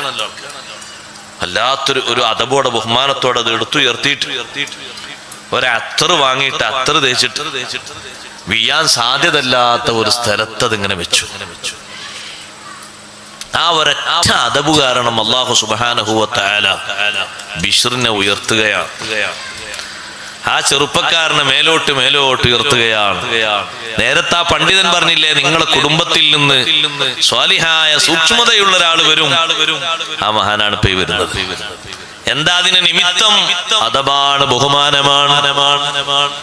വീടുകളിൽ പോയാൽ ചില വീടുകളിൽ ഇവിടെ ഏതെങ്കിലും വീട് പോയി കണ്ടിട്ട് പറയാൻ എഴുതണം കേട്ടോ, ഞാൻ ഒറ്റ വീടും പോയി നോക്കിയില്ല, നോക്കി വീട്ടിൽ കണ്ടിട്ടില്ല. നല്ല ഷെൽഫ് ഉണ്ടാകും, അതുപോലെ തന്നെ നല്ല പൂക്കളും മറ്റുമൊക്കെ വെച്ചിട്ടുണ്ടാകും. സുബ്ഹാനല്ലാഹ്, ചിലത് തോന്നും എടുക്കാനുള്ള സൗകര്യത്തിനായിരിക്കും അങ്ങനെ വെച്ചത്. അടിയിലെ ഭാഗത്ത് കാണാം മുസ്ഹഫും മൗലിദ് കിതാബും മറ്റുമൊക്കെ വെച്ചിരിക്കുന്നത്. അതിന്റെ മേലെയാണ് പൂച്ചട്ടിയുള്ളത്. അതിന്റെ അതിന്റെ മേലെയാണ് ഗ്ലാസ് ഉള്ളത്, നല്ല സൗന്ദര്യമുള്ള ജ്യൂസ് ഗ്ലാസ്, അതിന്റെ മേലെയാണ് നല്ല പൊട്ടുന്ന പാത്രങ്ങൾ ഉള്ളത്, അടിയിലാണ് മുസ്ഹഫും ഈ ബഹുമാനമുള്ള അദ്കാറിന്റെ കിതാബൊക്കെ ഉള്ളത്. അത് മേലെയാണ് വേണ്ടത്, ഏറ്റവും മേലെ, ഏറ്റവും മുകളിലാണ് അതിന്റെ സ്ഥാനം. അതിന്റെ മുകളിൽ മറ്റൊന്നിന് വകുപ്പില്ല. ഒരു പേന പോലും വെക്കാൻ, ഒരു കണ്ണട വെക്കാൻ, ഒരു കണ്ണടയുടെ കൂട് വെക്കാൻ, ഒരു മരുന്നിന്റെ കൂട് വെക്കാൻ ഒരു വകുപ്പും അല്ലാഹു തന്നിട്ടില്ല. കാരണം അല്ലാഹുവിന്റെ കലാമിനേക്കാൾ ഉയർന്നത് ലോകത്തെന്താ ഉള്ളത്? ഖൈറുൽ കലാമി കലാമുല്ലാഹ്. ബിശ്റുൽ ഹാഫിക്ക് അന്ന് കിട്ടുന്നൊരു അശരീരി എന്താണെന്നറിയോ? ഓ ബിശ്റേ, ലഉതയ്യിബന്ന ഇസ്മക ഫിദ്ദുനിയാ വൽആഖിറ കമാ തയ്യബ്ത ഇസ്മീ. നിന്റെ നാമം ദുനിയാവിലും ആഖിറത്തിലും നമ്മൾ പരിശുദ്ധമാക്കും. എന്റെ ഇസ്മ നീ പരിശുദ്ധമാക്കിയല്ലോ, നീ അതിനെ സുഗന്ധപൂരിതമാക്കിയല്ലോ. ഒരു ബിസ്മില്ലാഹിക്കല്ലേ സൗന്ദര്യം കൊടുത്തത്, ഒരു ബിസ്മില്ലാഹിക്കല്ലേ ബഹുമാനം കൊടുത്തത്. ബഹുമാനം കൊടുക്കേണ്ടതിന് ആ രൂപത്തിൽ ബഹുമാനം കൊടുക്കണം, ആ രൂപത്തിൽ അദബ് കൊടുക്കണം. ആ അദബ് കൊണ്ടാണ്, ആ ഒരു ബഹുമാനം കൊണ്ടാണ് വലിയ ഉയർച്ചയിലേക്ക് എത്തിയത്. എന്നിട്ട് ഇമാം യാഫി റളിയല്ലാഹു അൻഹു പറയുന്നു, ബിശ്റുൽ ഹാഫി തങ്ങളെ അല്ലാഹു ഉയർത്തിയിട്ട് ഏത് ലെവലിൽ എത്തിച്ചു എന്നറിയോ? പിന്നീട് മഹാനവറുകൾക്ക് അല്ലാഹു തആല ലദുന്നിയായ നിലക്കുള്ള ഇൽമു നൽകി. അങ്ങനെ ഒരു ഇൽമുണ്ടോ? ഉണ്ട്. സൂറത്ത് കഹ്ഫിലൂടെ ഓതാറില്ലേ? ഫവജദ അബ്ദൻ മിൻ ഇബാദിനാ ആതൈനാഹു റഹ്മതൻ മിൻ ഇൻദിനാ വഅല്ലംനാഹു മിൻ ലദുന്നാ ഇൽമാ. നമ്മൾ ഡയറക്റ്റായി അറിവ് പകർന്നു കൊടുത്തൊരു മഹാൻ, അത് ബഹുമാനപ്പെട്ട ഖളിർ അലൈഹിസ്സലാമിനെ പറ്റി പറഞ്ഞതാണ്. അല്ലാഹു തആല ഡയറക്റ്റായി കൊടുക്കുന്ന ഇൽമു വഹ്ബിയായ ഇൽമു. ഇമാം ബൈളാവി തങ്ങൾ വിശദീകരിച്ചതുപോലെ ഇൽമു രണ്ട് തലമുണ്ട്. കസ്ബിയായ ഇൽമുമുണ്ട്, വഹ്ബിയായ ഇൽമുമുണ്ട്. അല്ലാഹു ഓശാരമായി കൊടുക്കുന്ന ഇൽമുണ്ട്. സാധാ ഞമ്മക്കൊക്കെ ഇത് കിട്ടുമോ? ഒക്കെ വേണോ? എല്ലാവർക്കും കിട്ടും. ഒറ്റ കണ്ടീഷനുള്ളൂ. എന്താണെന്നറിയോ? നബി സല്ലല്ലാഹു അലൈഹി വസല്ലം നിങ്ങൾ പറഞ്ഞു, അറിയാത്ത ഇൽമൊക്കെ അറിയാത്ത മാർഗത്തിലൂടെ വഴിയിലൂടെ കിട്ടണോ? പഠിച്ചതങ്ങ് പ്രാക്ടിക്കലാക്കിയാൽ മതി. ഇപ്പോഴും അറിവുള്ളത് പലതും പുലർന്നിട്ടില്ലല്ലോ, നമ്മൾ ചെയ്യാൻ ഒരുങ്ങിയിട്ടില്ലല്ലോ. മൻ അമില ബിമാ അലിമ അല്ലമഹുല്ലാഹു മാ ലം യഅലം. അറിയുന്നതങ്ങ് അനുവർത്തിച്ചാൽ അറിയാത്തത് അല്ലാഹു പഠിപ്പിച്ചു. എങ്ങനെ പഠിപ്പിക്കണോ അങ്ങനെ പഠിപ്പിക്കും. മനസ്സങ്ങോട്ട് വിശാലമാക്കി തന്നാൽ ഇൽമ അങ്ങോട്ട് കയറൂലേ, എല്ലാത്തരം ഇൽമും കിട്ടൂലേ. ആ വലിയ ഇൽമിന്റെ ഉടമയായി ബിശ്റുൽ ഹാഫി. പിന്നെ മഹാനവറുകളുടെ കൂടെ ശിഷ്യന്മാര് കൂടാൻ തുടങ്ങി. ഏത് വീട്ടിൽ പോയി ഭക്ഷണം കഴിക്കുമ്പോഴും മഹാനവറുകൾക്ക് അല്ലാഹു നൽകിയ സൗന്ദര്യം, ഭക്ഷണം സംസാരിക്കും, ഇത് തിന്നാൻ പറ്റൂലേ. അത് കിട്ടിയാ ഒക്കെ രക്ഷപ്പെട്ടു. ദുആ രക്ഷപ്പെട്ടു, നിസ്കാരം രക്ഷപ്പെട്ടു, ഹജ്ജ് രക്ഷപ്പെട്ടു, സദഖ രക്ഷപ്പെട്ടു, ഉംറ എല്ലാ അമലും സ്വീകരിക്കാനുള്ള മാനദണ്ഡമാണല്ലോ തിന്നുന്നത് ഹലാലാവുക, കണ്ടീഷനാവുക. ലോകത്തെ ഏറ്റവും വലിയ മഹാന്മാരാണ് മുർസലുകൾ. അവരോട് വരെ അല്ലാഹു തആല വിളിച്ചു പറഞ്ഞ ഒരു വിഷയമാണ് കുലൂ മിനത് ത്വയ്യിബാതി വഅമലു സ്വാലിഹാ. മുർസലീങ്ങളെ ഹലാല് മാത്രം ഭക്ഷിക്കുക, എന്നിട്ട് നല്ലത് ചെയ്യുക. സ്വാലിഹായ കാര്യങ്ങൾ ചെയ്യണമെങ്കിൽ ഭക്ഷിക്കുന്നത് ഹലാലാകണം. അതിന് വലിയ തൗഫീഖാണ്. ബിശ്റുൽ ഹാഫി തങ്ങൾ ഭക്ഷണം കഴിക്കുന്നുണ്ടോ ഇല്ലേ നോക്കിയിട്ട് ശിഷ്യന്മാർ കഴിക്കുള്ളൂ. ഭക്ഷണം പറയും നിങ്ങൾക്ക് ഭക്ഷിക്കാൻ പറ്റൂല എന്ന് പറഞ്ഞാൽ മഹാനവറുകൾ അതങ്ങ് നീക്കി വെക്കും. പിന്നെ അവിടെ നിന്ന് എഴുന്നേറ്റ് പോകുന്നത് ഭക്ഷിക്കൂല. ആ ഒരു ഉന്നതമായ അവസ്ഥയിലേക്കുള്ള ഉയർച്ച ലഭിച്ചത് ഒരു അദബാണ് അതിന്റെ പിന്നിൽ ഏറ്റവും പ്രധാനമായും വർത്തിച്ചത്. അതുകൊണ്ട് സഹോദരങ്ങളെ, സഹോദരിമാരെ, നന്നായി ശ്രദ്ധിക്കണം, നന്നായി സൂക്ഷിക്കണം. ആ മേഖലയിൽ നമുക്കൊരു കുറവും വന്നുകൂടാ. അല്ലാഹു സുബ്ഹാനഹു വ തആലയുടെ ഇസ്മുകൾ എഴുതിയ ഒരു കടലാസ്, അസ്മാഉൽ ഹുസ്ന എഴുതിയ ഒരു പേപ്പർ നല്ല ലാമിനേഷൻ ചെയ്ത് കൂട്ടിലാക്കി വെച്ചിട്ടുണ്ട്. പക്ഷേ ആ കൂട് വീണ് പൊട്ടിപ്പോയി. പൊട്ടിയാലും അതിന്റെ ഉള്ളിലെ ഇസ്മിന് ബഹുമാനമുണ്ട്. അത് അർഹിക്കുന്ന സ്ഥലത്ത് വെക്കണം. പൊട്ടിപ്പോകുമ്പോ പിന്നെ അത് കോണിക്കൂട്ടിലേക്ക് കൊണ്ടുപോയി എല്ലാ വസ്തുക്കളുടെയും മടിയിൽ അതിന്റെ മുകളിൽ പിന്നെ ഒരുപാട് വസ്തുക്കൾ വന്നിട്ടുണ്ട്. അങ്ങനെ വരരുത്. ശ്രദ്ധിക്കേണ്ടതാണ്, സൂക്ഷിക്കേണ്ടതാണ്. അള്ളാഹുവിന്റെ ഇസ്മിന് വലിയ ബഹുമാനമുണ്ടല്ലോ. നബി സല്ലല്ലാഹു അലൈഹി വസല്ലം തങ്ങളുടെ ഇസ്മിന് ബഹുമാനമുണ്ട്. മലായികത്തിന്റെ ഇസ്മിന്, മഹാന്മാരെ ഇസ്മുകൾക്കൊക്കെ ബഹുമാനമുണ്ട്. അത് അർഹിക്കുന്ന രൂപത്തിലാണോ സ്വീകരിക്കുന്നത്, നമുക്കതുകൊണ്ട് വലിയ ഖൈറാൻ. ആ ഒരു അദബിന്റെ തലം നമ്മൾ മറക്കരുത്. നമ്മൾ പ്രത്യേകം ശ്രദ്ധിക്കേണ്ടതാണ്. വീട്ടിൽ വിശുദ്ധ ഖുർആൻ ഉള്ളവർ എല്ലാവരുടെ വീട്ടിലും ഖുർആൻ ഉണ്ടാകും. ആ ഖുർആനിനെ നല്ല അദബോടെ സൂക്ഷിക്കണം. അതിന്റെ പേജുകളൊക്കെ പറഞ്ഞ് കിടക്കുന്നുണ്ട്. ചട്ട പറഞ്ഞിട്ടുണ്ട്. നമുക്കതൊരു മൈൻഡില്ലാതെ ആകരുത്. നമ്മുടെ കയ്യിലുള്ള ഒരു കാർഡില്ലേ, ഐഡന്റിറ്റി കാർഡ് ലാമിനേഷൻ ചെയ്ത് ഭദ്രമാക്കിയിട്ടില്ലേ, നമ്മുടെ പാസ്പോർട്ട് ഭദ്രമാക്കിയിട്ടില്ലേ, നമ്മുടെ എല്ലാ കാർഡുകളും ഭദ്രമാക്കിയിട്ടില്ലേ, ഇനി ഒരു കാലത്തും പൊട്ടിപ്പോകാത്ത രൂപത്തിലാക്കിയിട്ടില്ലേ. ഓതുന്ന ഖുർആൻ പേജുകളൊക്കെ പറഞ്ഞു പോന്നിട്ടുണ്ട്. നീ അതൊന്ന് തുന്നാൻ കൊടുത്ത് ഭംഗിയായി ഒന്ന് തുന്നിയിട്ട് ഒരു 10-20 രൂപക്ക് വൃത്തിയായി പെയിന്റ് ചെയ്താൽ അള്ളാഹു നിന്നെ പരിഗണിക്കാൻ ആ ഒരൊറ്റ അദബ് മതിയാകും.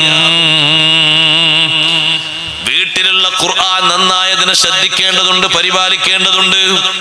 നാളെ ആഖിറത്തിൽ എത്തിയിട്ട് മുഹമ്മദുർ റസൂലുള്ളാഹി സ്വല്ലല്ലാഹു അലൈഹി വസല്ലം തങ്ങൾ ഉമ്മത്തിൽ നിന്ന് തെറ്റിപ്പോകുന്ന ദോഷികളായ ആളുകളെ പറ്റിയിട്ട് അള്ളാഹുവിനോട് പരാതി പറയുന്നത്, യാ റബ്ബി ഇന്ന ഖൗമി ഇത്തഖദൂ ഹാദൽ ഖുർആന മഹ്ജൂറാ.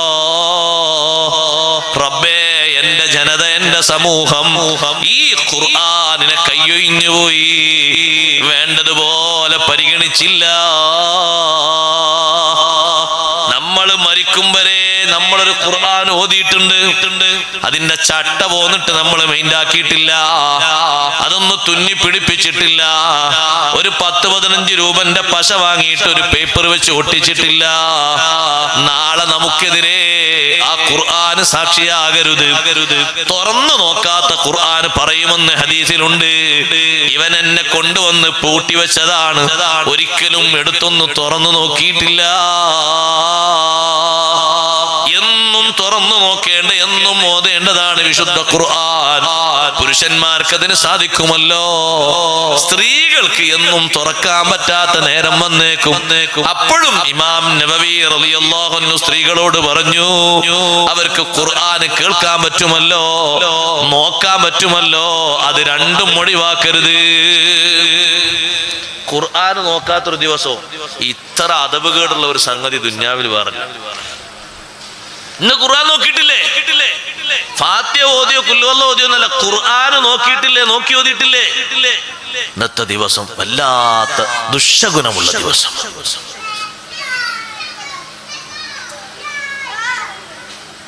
അങ്ങനെ ദിവസങ്ങൾ കഴിഞ്ഞു പോകുന്നുണ്ടോ? അതാണ് അദബിന്റെ കുറവ് കൊണ്ട് ബർക്കത്തൊക്കെ കുറഞ്ഞു പോകുന്നത്. അറേബ്യയിൽ പോയാൽ നമുക്ക് നല്ല പട്ടാണികളെ കാണും. 1-ാം നമ്പർ പട്ടാണികൾ, ജോലിക്കൊക്കെ പോകുന്ന തിരക്കുള്ള ആൾക്കാർ.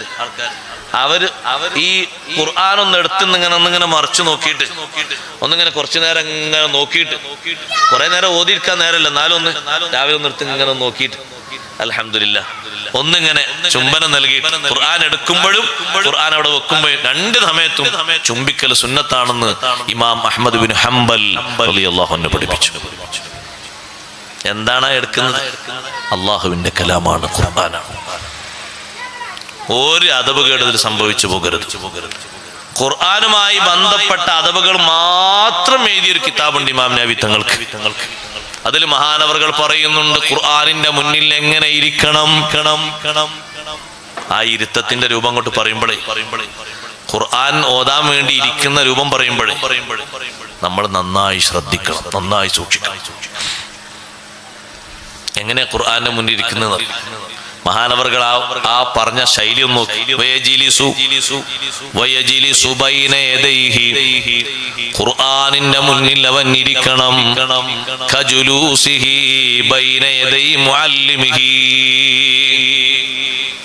ഉസ്താദിന്റെ മുന്നിലിരിക്കുന്ന ശിഷ്യനെ പോലെ എന്ന് പറഞ്ഞാൽ മനസ്സിലായോ?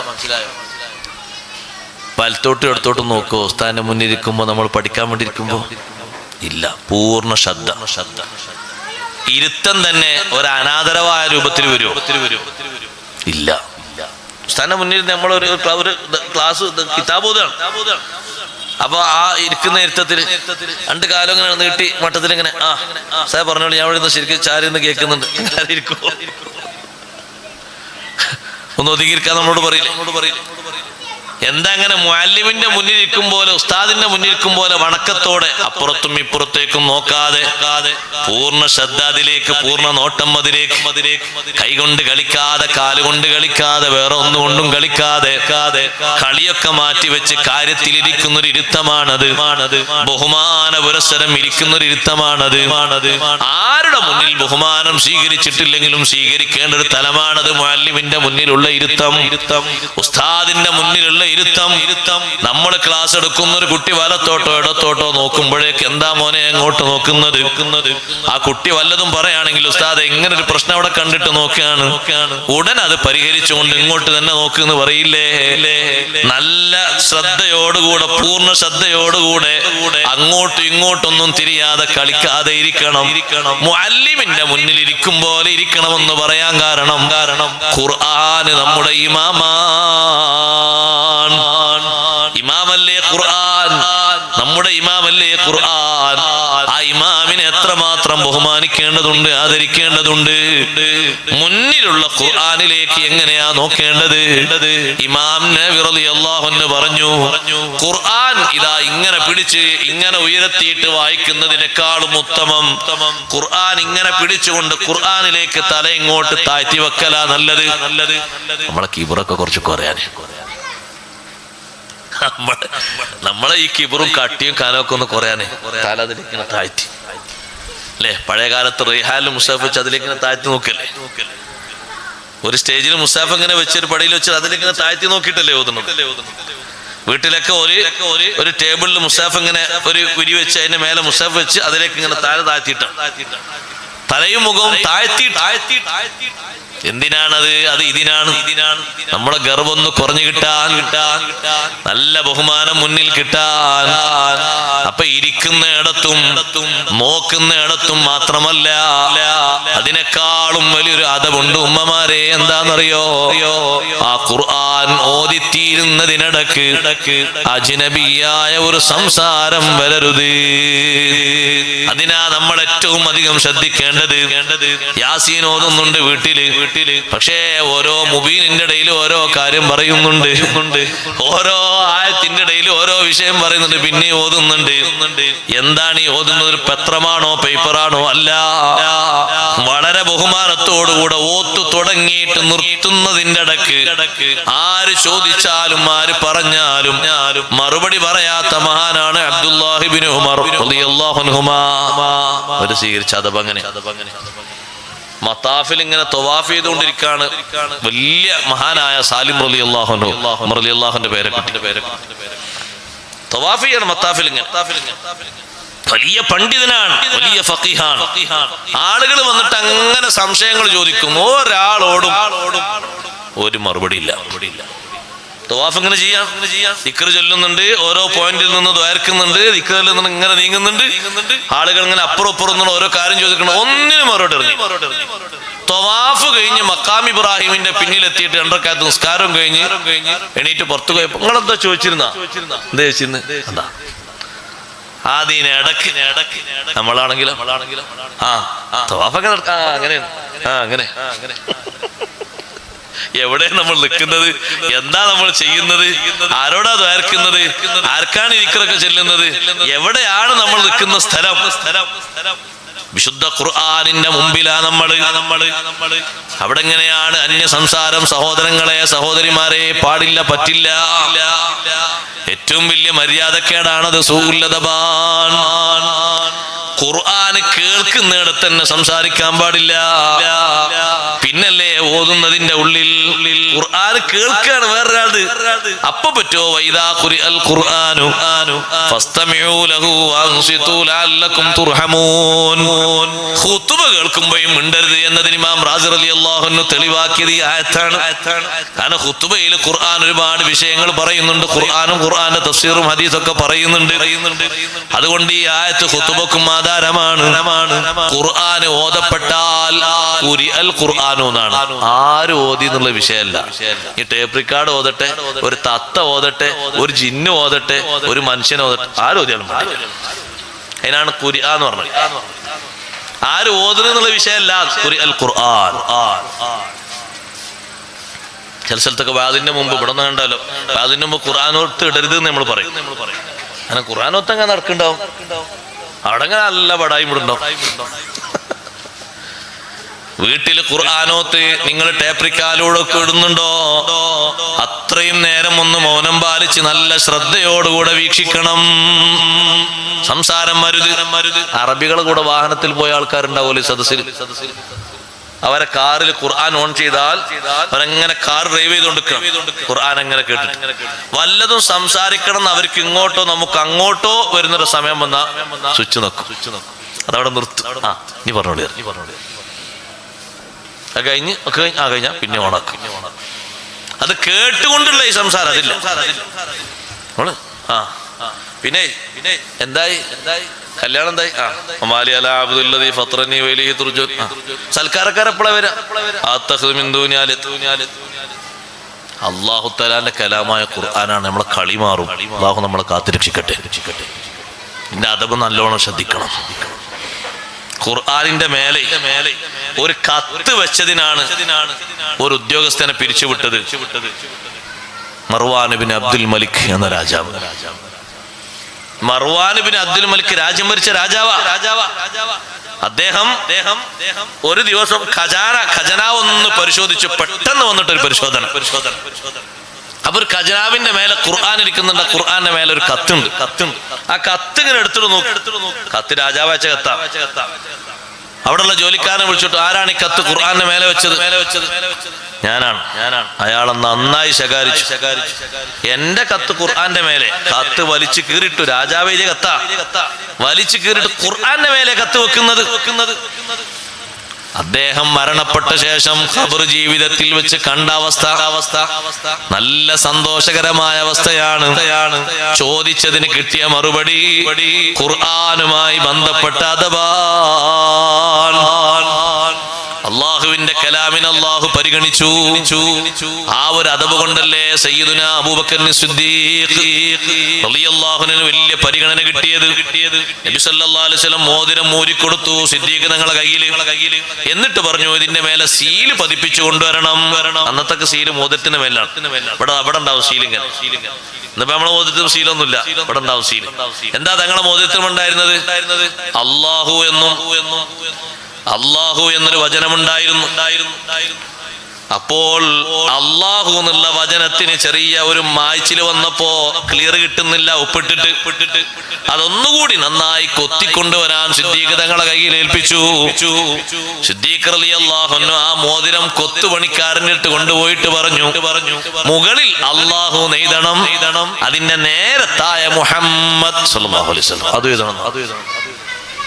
അങ്ങനെ മോതിരം രണ്ട് വരിയാക്കി എഴുതിയല്ലോ, കൊണ്ടുവന്ന് കൊടുത്തു. മോതിരം ഇങ്ങനെ നോക്കിയിട്ട് നബി സല്ലല്ലാഹു അലൈഹി വസല്ലം ചോദിച്ചു, സിദ്ദീഖേ മാ ഹാദിഹി സവാഇദ്, കുറെ കൂടുതൽ എഴുതിയിട്ടുണ്ടല്ലോ. ഞാൻ എഴുതാൻ പറഞ്ഞത് ഒരു കലിമത്തല്ലേ അല്ലാഹ്. രണ്ടാമത്തെ വരിയും മൂന്നാമത്തെ വരിയും ആരാണ് എഴുതിയത്? സിദ്ദീഖ് തങ്ങൾ പഠിച്ചോനെ മൂന്നാമത്തെ വരി ഏതാ? രണ്ടാമത്തെ വരി ഞാനാ നബി തങ്ങൾ പറഞ്ഞത്. അതെന്തിനാ ഞങ്ങൾ പറഞ്ഞത്? അല്ലാഹു എന്നുള്ള ഇസ്മു സ്വന്തമായിട്ട് എവിടെയില്ല. അർശിന്റെ മുകളിൽ പോലും ലാ ഇലാഹ ഇല്ലല്ലാഹ് എന്ന് എഴുതിയതിന്റെ അപ്പുറത്ത് മുഹമ്മദുർ റസൂലുള്ളാഹ് സല്ലല്ലാഹു അലൈഹി വസല്ലം തങ്ങളെ ഇസ്മുണ്ട്. അല്ലാഹുവിന്റെ ഇസ്മു തങ്ങളെ ഇസ്മുമായി വേർപിരിയുന്നത് എനിക്ക് ഇഷ്ടമായില്ല. അതുകൊണ്ട് അത് എഴുതാൻ പറഞ്ഞത് ഞാനാണ്. അപ്പൊ പിന്നെ മൂന്നാമത്തെ വരിയോ? അത് ഞാൻ അറിയാം. മൂന്നാമത്തെ വരി എന്താ? മൂന്നാമത്തെ വരിയിൽ നിങ്ങളെ പേരുണ്ടല്ലോ, അബൂബക്കറിൻ എന്നൊരു പേരുണ്ടല്ലോ. ജിബ്രീൽ അലൈഹിസ്സലാം വന്നിട്ട് പറഞ്ഞു, മൂന്നാമത്തെ വരി ഞാൻ എഴുതിയതാണ്, അള്ളാഹുവിന്റെ ഓർഡർ പ്രകാരം എഴുതിയതാണ്. അള്ളാഹുവിന്റെ ഇസ്മ് തങ്ങളെ ഇസ്മിൽ നിന്ന് വേർപിരിയരുത് എന്ന് ആഗ്രഹിച്ചപ്പോ അള്ളാഹു എന്നോട് പറഞ്ഞു, ഈ ഒരു അദബ്, ഈ ഒരു ബഹുമാനം പാലിച്ച സിദ്ദീഖ് തങ്ങളെ പേരും മൂന്നാമത്തെ വരിയായി എഴുതി കൊടുക്കൂ, ഞാൻ എഴുതിയതാണ് നബിയേ. സുബ്ഹാനല്ലാഹ്, കിട്ടിയ ഭാഗ്യം ചെറുതാണോ? നമ്മൾ ശരിക്കും ആലോചിക്കണം, നന്നായി ചിന്തിക്കണം. പരത്തി പറയേണ്ട മേഖലയാണ്. ഇന്ന തസവ്വുഫ കുല്ലഹു ലഹുവൽ അദബ്. 2, 4, 5, 10 മണിക്കൂർ പറഞ്ഞാൽ തീരൂല. ഞാൻ എവിടെയും ഈ വിഷയം എത്തിക്കാൻ ഉദ്ദേശിക്കുന്നില്ല, സാമ്പിൾ ഒന്ന് പറയുകയാണ്. ഓരോ സംഗതിയിലേക്ക് നോക്കുമ്പോൾ ഒരു നോട്ടമുണ്ടാ, നോട്ടം തെറ്റിക്കരുത്. മുഹമ്മദുർ റസൂലുള്ളാഹി സ്വല്ലല്ലാഹു അലൈഹി വസല്ലമ തങ്ങളുടെ അദബിനെ പറ്റി ഖുർആൻ പറഞ്ഞില്ലേ, മാസാഗൽ ബസറു വമാ തഗാ. അല്ലാഹുവിന്റെ തിരു ഹളറത്തിലെത്തിയ സയ്യിദുനാ റസൂലുള്ളാഹി സ്വല്ലല്ലാഹു അലൈഹി വസല്ലം, ഹബീബ് റസൂലുള്ളാഹി. കുറച്ച് ഉറക്ക സ്വലാത്തല്ലേ ഹബീബ് റസൂലുള്ളാഹി. ഇപ്പൊ സന്തോഷായി. ആ പോകുന്ന റൂട്ടിലെ സിദ്റത്തുൽ മുൻതഹയിൽ നിന്ന് ഹളറത്തുൽ ഖുദ്സിയിലേക്ക്, അല്ലാഹുവിന്റെ സന്നിധാനത്തിലേക്ക് പോകുന്ന റൂട്ടിൽ നിന്ന് ഒരൊറ്റ സമയം പോലും കണ്ണിന്റെ ഒരു നോട്ടം വലത്തോട്ടോ ഇടത്തോട്ടോ എങ്ങോട്ടും തെറ്റിയിട്ടില്ല. അതാണ് മാസാഗൽ ബസറു വമാ തഗാ ലഖദ് റആ മിൻ ആയാതി റബ്ബിഹിൽ കുബ്റാ.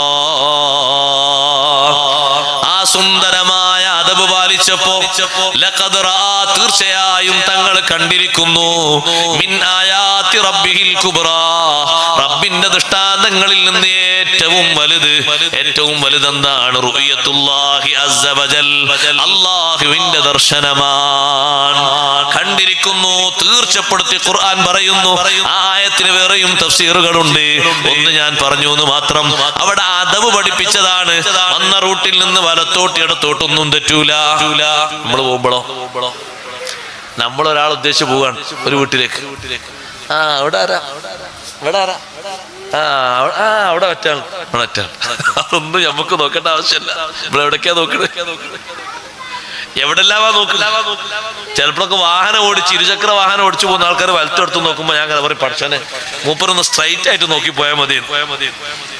കാരണം എങ്ങാനും അങ്ങോട്ടും ഇങ്ങോട്ടും തെറ്റിണ്ടെങ്കിൽ 2 ചക്രം ഇതിനുള്ളൂ, അത് കാണാൻ കഴിയില്ലല്ലോ അങ്ങോട്ടും ഇങ്ങോട്ടും ചെരിയണത്. മൂപ്പരൊന്ന് മുന്നോട്ട് നോക്കി പോയാൽ മതിയായിരുന്നു. മുന്നോട്ട് നോക്കി എങ്ങനെ പോകേണ്ട വാഹനമാണ്, അങ്ങോട്ടും ഇങ്ങോട്ടും തിരിയാൻ പാടില്ല. കാരണം 2 സുരക്ഷ അത്രയും പാലിക്കേണ്ടതാ. ചിലപ്പോൾ അശ്രദ്ധായിരിക്കും, ഒന്നങ്ങോട്ട് നോക്കിയപ്പോഴായിരിക്കും വേറെ ആൾ സ്പീഡിൽ വന്ന്, അപ്പൊ ആ ബേജാറ് പറഞ്ഞിട്ടുണ്ടാവും. എങ്ങോട്ടും തെറ്റാത്തൊരു നോട്ടം. നിസ്കാരത്തില് വലത്തെ ഭാഗത്ത് ഇടത്തെ ഭാഗത്ത് ഒരാൾ വന്നു, വലത്തെ ഭാഗത്ത് വന്ന നാൾക്ക് നല്ല സുഗന്ധ സ്മെല്ല്.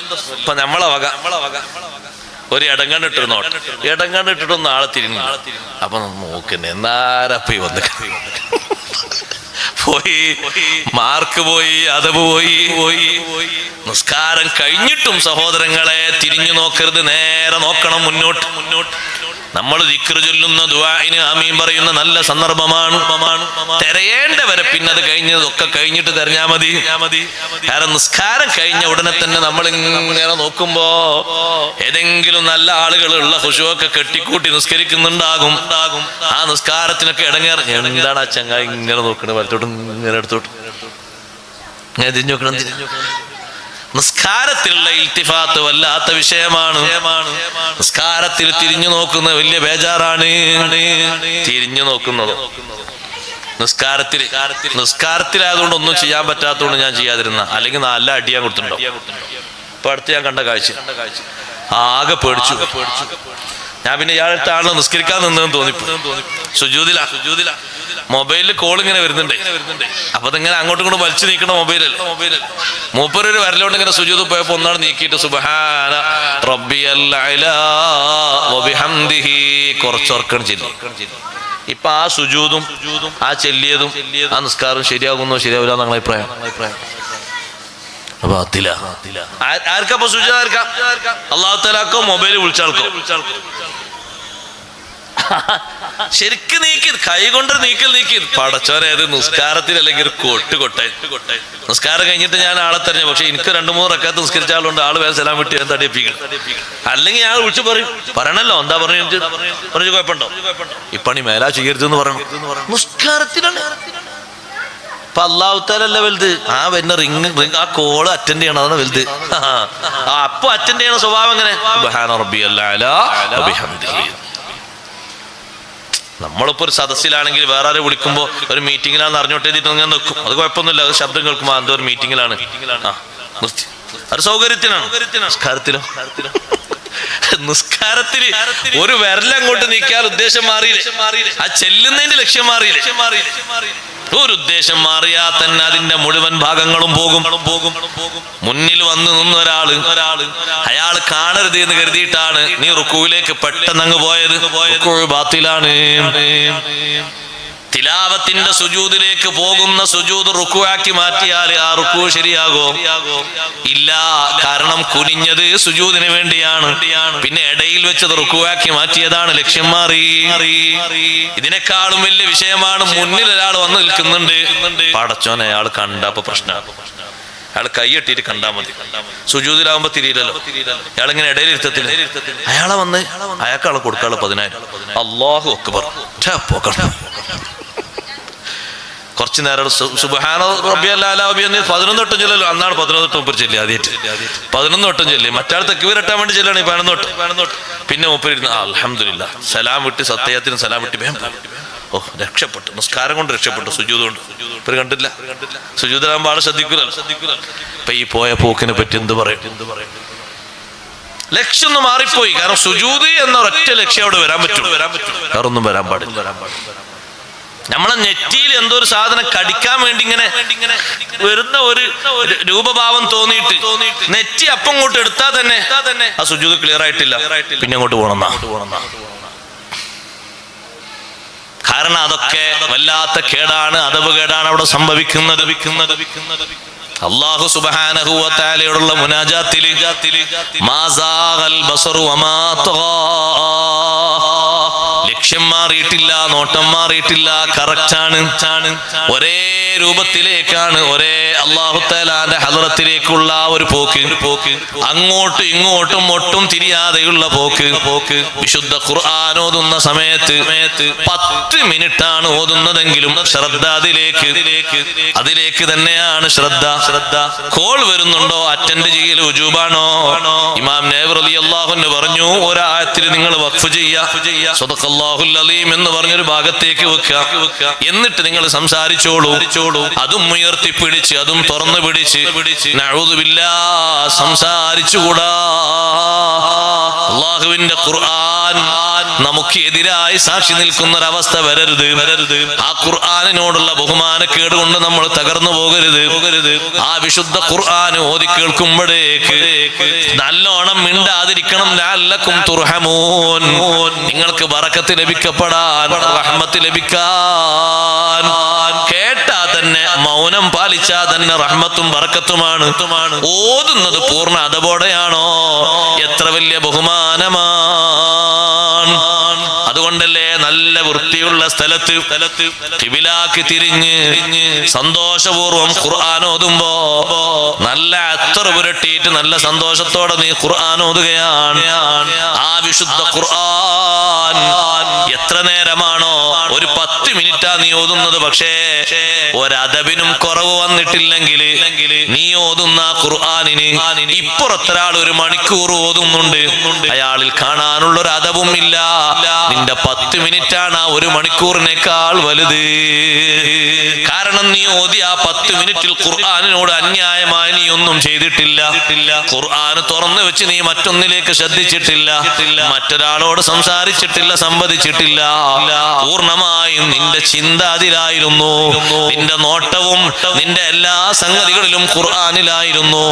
ആ നിലക്ക് ഖുർആൻ ഓതുമ്പോ ഖുർആൻ നിന്നെയും നീ ഖുർആനിനെയും പരിഗണിക്കുന്ന ഒരവസ്ഥയാണ്.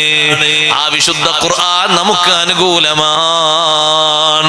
അതുകൊണ്ടാണ് അത്തരത്തിൽ അത്തരത്തിൽ ഖുർആൻ ഓതുമ്പോഴാണ് ഖുർആൻ നമുക്ക് ഷഫീആയി വരുമെന്ന് ഹബീബ് റസൂലുള്ളാഹി സ്വല്ലല്ലാഹു അലൈഹി വസല്ലം പറഞ്ഞില്ലേ? ഖുർആൻ ഷഫീആയി വരും, ഖുർആൻ ശുപാർശകനായി വരും. അതേ രൂപത്തിൽ തന്നെ ആ ഖുർആൻ പ്രതികൂലമായി സാക്ഷിയായി വരരുത്. അതുകൊണ്ട് അതിനോട് ബഹുമാനങ്ങളൊന്നും കുറയരുത്. ഒരിക്കലും ഉമിനീര് പുരട്ടിയ കൈകൊണ്ട് ഖുർആൻ മറിക്കരുത്. ഖുർആനിൽ ഒരു വസ്തുവകകളും സൂക്ഷിക്കാൻ വെക്കരുത്. ദിർഹമാകട്ടെ, ദീനാറാകട്ടെ, കറൻസി ആകട്ടെ, ഒന്നും വെക്കരുത്. വിശുദ്ധ ഖുർആനിലാകരുത് പൗഡറും മറ്റും തേച്ചു വെക്കുന്നത്. ഖുർആനിലാകരുത് സൂക്ഷിക്കേണ്ട ഏതെങ്കിലും വസ്തുക്കൾ ബർക്കത്തിൻ്റെത് സൂക്ഷിക്കേണ്ടത്. ഖുർആനിന്റെ അടയാളത്തിന് വേണ്ടി എന്തെങ്കിലും പേപ്പറോ എന്തെങ്കിലും കടലാസോ എന്തെങ്കിലും അടയാളമോ വെക്കുന്നതിന് തകരാറില്ല. വിശുദ്ധ ഖുർആൻ വെക്കുന്ന ഇടം പരിപൂർണമായും വൃത്തിയുള്ളതാകണം. ആ വിശുദ്ധ ഖുർആൻ പരിശുദ്ധിയോടെ സൂക്ഷിക്കണം. വിശുദ്ധ ഖുർആനിന്റെ ഒരു പേജ് പോലും പോകാതെ വൃത്തിയായി ഒരു ഖുർആൻ നമുക്കെല്ലാവർക്കും ഉണ്ടാകണം. സെപ്പറേറ്റ് ഖുർആൻ വേണം നമുക്ക്. നമ്മുടേതെന്ന് പറയാൻ ഒരു ഖുർആൻ വേണം.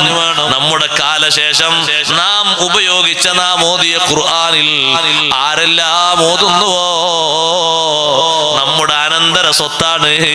ഖബറിലേക്ക് നമുക്ക് ഒഴുക്ക് ലഭിക്കുകയാണ്. നിങ്ങൾക്ക് എല്ലാവർക്കും ഓരോ ഖുർആൻ വേണം. വീട്ടിൽ ഉസ്താദേ 3 ഖുർആൻ ഉണ്ട്, ഞങ്ങളെല്ലാരും ഓതാറുണ്ട്. അതല്ല, അത് ബാപ്പാന്റെ ഖുർആനാണ്, ഇത് ഉമ്മാന്റെ ഖുർആനാണ്, അത് ജേട്ടന്റെ ഖുർആനാണ്, ഇത് പെങ്ങളെ ഖുർആനാണ്, ഇത് ഭാര്യയുടെ ഖുർആനാണ്. ഇങ്ങനെ ഓരോരുത്തർക്കും ഓരോ ഖുർആൻ വേണം. എന്തിന്? അത് നമ്മൾ മരിച്ചു കഴിഞ്ഞാൽ മറ്റുള്ളവർ അനന്തരമായിട്ട് അത് ഉപയോഗിക്കും.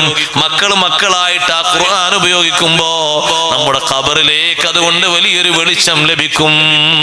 10-11 കാര്യങ്ങൾ ഖബറിലേക്ക് ഇങ്ങനെ ഒഴുകി കിട്ടുന്നത് ഇമാം സുയൂത്തി തങ്ങൾ എണ്ണി പറഞ്ഞപ്പോ അതിൽ മഹാനവർകൾ ഒന്ന് പറഞ്ഞതാണ് വിറാസത്തു മുസ്ഹഫിൻ വരിബാതു സഗിരി വഗർസുൻ നഖിലി വസ്സദഖാതു തജ്രി. ഖുർആൻ മുസ്ഹഫ് അനന്തരമായി കൊടുക്കാൻ നമുക്കെന്ന ലെവലിൽ ഒരു മുസ്ഹഫ്, ഓരോരുത്തർക്കും ഓരോ മുസ്ഹഫ്. ഖുർആൻ ഓതാൻ പക്വതയും പ്രാധാന്യം. ആ മുസ്ഹഫ് അവിടെ ഉണ്ടായിരിക്കെ മൊബൈൽ ഉപയോഗിച്ച് ഖുർആൻ ഓതരുത്. പള്ളിയിൽ വരുന്നവരോടും പറയട്ടെ, നിങ്ങൾ ഖുർആൻ മുസ്ഹഫ് തന്നെ എടുത്ത് ഖുർആൻ ഓതണം. അതിനൊരു മഹത്വം വേറെയുണ്ട്. കാരണം ഇതൊരിക്കലും മുസ്ഹഫ് അല്ല, ഖുർആൻ അല്ല. ഇതിൽ ഞാൻ എന്റെ ഖുർആൻ തുറന്നു എന്ന് വെച്ചോളൂ, അതിന് മുസ്ഹഫ് എന്ന് പറയില്ല. കാരണം ഇത് മജ്മുഅത്ത് കുത്തുബാണ്, പലതും ഇതിലുണ്ട്. ഇതിൽ മൗലിദുണ്ട്, മെസ്സേജുകളുണ്ട്, അദ്കാറുണ്ട്, പലതും ഇതിലുണ്ട്, കോൾ നമ്പറുകളുണ്ട്, പലതും ഉണ്ട്. കൂട്ടത്തിൽ ഖുർആനുണ്ട്. ഓതാൻ പറ്റോ? യാത്രയിൽ സൗകര്യമാണ്. അതുപോലെ തന്നെ നമുക്ക് ഉളൂഇല്ലാത്തൊരു സ്ഥലത്ത് വെച്ച് നമുക്ക് എന്തെങ്കിലും ഒരു സൂറത്ത് ഓതേണ്ടി വന്നു, സൗകര്യമാണ്, അത് ഉപകാരമാണ്. പക്ഷേ ഖുർആൻ അപ്പുറത്തുണ്ട്, ശരിക്കുള്ള മുസ്ഹഫ് അപ്പുറത്തുണ്ട്. ആ മുസ്ഹഫ് ഉണ്ടെങ്കിൽ അതിനെ മുന്തിക്കണം. യാസീൻ സൂറത്ത് ഓതുന്ന ആളും ഒരു യാസീൻ സൂറത്തിന്റെ ഏടല്ലാതെ ഒരു ഖുർആൻ തന്നെ എടുത്ത് ഓതാൻ നോക്കണം. എന്നാ പിന്നെ യാസീൻ സൂറത്ത് ഓതി എന്നുള്ളതിന് പുറമെ മുസ്ഹഫ് തുറന്ന് വെച്ച് ഓതി എന്നുള്ളതാകും. മറ്റേതാ ഏട് മാത്രമാണ്. യാസീന്റെ കൂലി ഇട്ടൂല എന്നല്ല കേട്ടോ, അതിലേക്ക് നോക്കിയിട്ട് ഖുർആനിന്റെ കൂലി എന്ന് പറഞ്ഞാൽ അതല്ല. ഖുർആൻ ഇത് മൊത്തമുള്ളതല്ലേ, അത് മൊത്തമാണ്. അതാണ് ഉപയോഗപ്പെടുത്തേണ്ടത്. ഇനി ആ ഓത്തുമായി ബന്ധപ്പെട്ടുള്ള വിഷയങ്ങളൊക്കെ നന്നായി ശ്രദ്ധിക്കണം. അദബൊന്നും കുറയാൻ പാടില്ല. സയ്യിദുനാ റസൂലുള്ളാഹി സ്വല്ലല്ലാഹു അലൈഹി വസല്ലം തങ്ങൾ ഉമ്മത്തിന് പഠിപ്പിച്ച ഏറ്റവും വലിയ അദബാണ് പരിശുദ്ധ ഖുർആനിന്റെ മുന്നിലുള്ള അദബ്. അത് ഉപയോഗിക്കുന്നതിലുള്ള അദബ് കൂട്ടത്തിൽ ഒന്ന് പറയട്ടെ. അത് പറയുമ്പോൾ ഡേഞ്ചർ ആയി കരുതരുത്. പഴയ കാലത്ത് ഖുർആൻ പഠിച്ചു വെച്ച കുറെ സൂറത്തുകൾ ഉണ്ടായിരുന്നു. ഇപ്പോൾ പലതും മറന്നുപോയി. അത് പുതുക്കണം. ഒരൊറ്റ സൂറത്ത് മറന്നാൽ ഹബീബ് സല്ലല്ലാഹു അലൈഹി വസല്ലം നിങ്ങൾ പറഞ്ഞു എന്റെ ഉമ്മത്തിന്റെ ദോഷങ്ങൾ എനിക്ക് വെളിവാക്കപ്പെട്ടപ്പോ അതിൽ ഏറ്റവും വലിയ ഗൗരവമുള്ളതായിട്ട് ഞാൻ കണ്ടത് റജുലുൻ ഊതിഹാ ഖുർആൻ ശൈഉം മിനൽ ഖുർആൻ തുമ്മ നസിയഹാ. ഖുർആൻ ഒരു ഭാഗം പഠിച്ചിരുന്നു, പിന്നത് മറന്നുപോയി. അത് വലിയൊരു കുറ്റമായിട്ട് ഞാൻ കണ്ടു എന്ന് സയ്യിദുനാ റസൂലുള്ളാഹി സ്വല്ലല്ലാഹു അലൈഹി വസല്ലം. അത് മൊത്തമായിട്ട് ഖുർആൻ ഹാഫിളാകണ്ട, ഏത് പഠിച്ചാലും ഉസ്താദ് യാസീനൊക്കെ ഓർമ്മ ഉണ്ടായിരുന്നു. നമ്മളിങ്ങനെ ഓർമ്മയാക്കി എടുക്കണം, ഓതിയിട്ട് നമ്മളൊരു ശ്രമം നടത്തിയിട്ടുണ്ടെങ്കിൽ അള്ളാഹു തആലാക്ക് അറിയില്ല നമ്മൾ ശ്രമം നടത്തിയിട്ടുണ്ട്. പിന്നെ അങ്ങ് തങ്ങി നിൽക്കാത്തതുകൊണ്ടാണ് വേറെ ഏതെങ്കിലും അസുഖം കൊണ്ടോ പ്രായം കൊണ്ടോ മറ്റോ, അപ്പൊ പിന്നെ നമ്മൾ ഉണ്ടാകും മാധുര്യങ്ങളാണ്. നമ്മൾ തീരെ ടച്ച് ചെയ്തില്ല, അത് അങ്ങനെ അങ്ങോട്ട് പോയതാ, അങ്ങനെ പോകും. ടച്ച് ഇല്ലെങ്കിൽ അത് അങ്ങനെ പോകും. പക്ഷെ നല്ലോണം ടച്ച് ഉണ്ടോ, നല്ലോണം ബന്ധമുണ്ടോ, എന്നാൽ ആ ഒരു ബന്ധം നമ്മുടെ കൽബിൽ എങ്ങനെ തെളിഞ്ഞു നിൽക്കണം. ഖുർആനിൽ നിന്നൊരു സൂറത്തും ഇല്ലാത്ത ഹൃദയം കൽബൈത്തിൽ ഖരിബി, തകർന്ന വീട് പോലെയാണ്, അതിൽ ആര് താമസിക്കാനാണ്. ഒരു സൂറയും ഹിഫ്ളില്ല, അങ്ങനത്തെ ഹൃദയം കൽബൈത്തിൽ ഖരിബി, തകർന്നു പോയ വീടാണ്. നല്ലോണം ഏതെങ്കിലും ഒരു യാസീനാകട്ടെ, യാസീനൊക്കെ എപ്പോഴും കൽബിൽ സൂക്ഷിക്കേണ്ടതാണ്. കാരണം അഷ്റഫുൽ ഖൽഖ് സ്വല്ലല്ലാഹു അലൈഹി വസല്ലം ഒരുപാട് മഹത്വങ്ങൾ ഇങ്ങനെ പറഞ്ഞു. ഞാൻ അതിലേക്കൊന്നും കടക്കുന്നില്ല. ഒരു ഹദീസിൽ യാസീൻ നിങ്ങൾ ഓതണം, അതിന് 10 ബറക്കത്തുണ്ട് എന്ന് തങ്ങൾ എണ്ണിയിട്ടുണ്ട്. എണ്ണി പറഞ്ഞ് അവസാനം തങ്ങളൊരു ആശ പറഞ്ഞു, വദിത്തു അന്നഹാ ഫീ കുല്ലി ഖൽബിൻ മിൻ ഉമ്മത്തി, എന്റെ ഉമ്മത്തിൽ ഓരോരുത്തരുടെ മനസ്സിലും യാസീൻ ഒന്ന് സൂക്ഷിച്ചിരുന്നെങ്കിൽ. യാസീൻ സൂറത്തിന്റെ മഹത്വം പറഞ്ഞിട്ട് അവസാനം തങ്ങളൊരു ആശ പറഞ്ഞതാണ്. അവിടുത്തെ ആ താല്പര്യം നമ്മൾ നിറവേറ്റി കൊടുത്താൽ നമ്മളെ അള്ളാഹു പരിഗണിക്കും തീർച്ചയാണ്. ഉസ്താദെ പണ്ട് മദ്രസയിൽ നിന്ന് പഠിച്ചിരുന്നു, അലന്തറ മുതൽ തായോട്ട് ഇപ്പാകെ കുൽഹുവല്ലേ കിട്ടുള്ളൂ. എന്നാൽ അത് മുതൽ അങ്ങനെ ഓതി നോക്കണം, ഓതി ശീലമാക്കി നോക്കണം, വീണ്ടും അതിന്റെ ഓർമ്മ പുതുക്കണം. എന്നിട്ട് ഓരോ നിസ്കാരങ്ങളിലായി ഇടവിട്ട് നമ്മൾ അങ്ങനെ ഓതി നോക്കണം. എന്നിട്ടത് നിലനിർത്തി കിട്ടിയാൽ അത് വലിയൊരു ഭാഗ്യമാണ്. യാസീൻ സൂറത്തിന്റെ മഹത്വവും അതവും പഠിപ്പിച്ച ഇമാമുന ശാഫിഈ റളിയല്ലാഹു അൻഹു അതിന്റെ ഭാഗ്യം അനുഭവിച്ചുകൊണ്ടല്ലേ വഫാത്തായത്.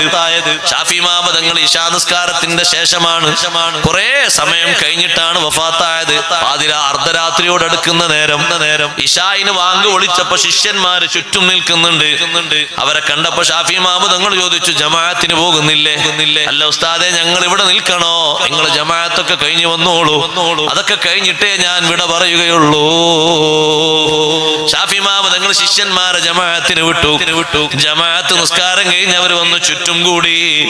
ഉസ്താദിന്റെ അവസ്ഥകൾ ഇങ്ങനെ മാറുന്നത് കണ്ടപ്പോ സൂറത്ത് യാസീൻ ഓതി തുടങ്ങി.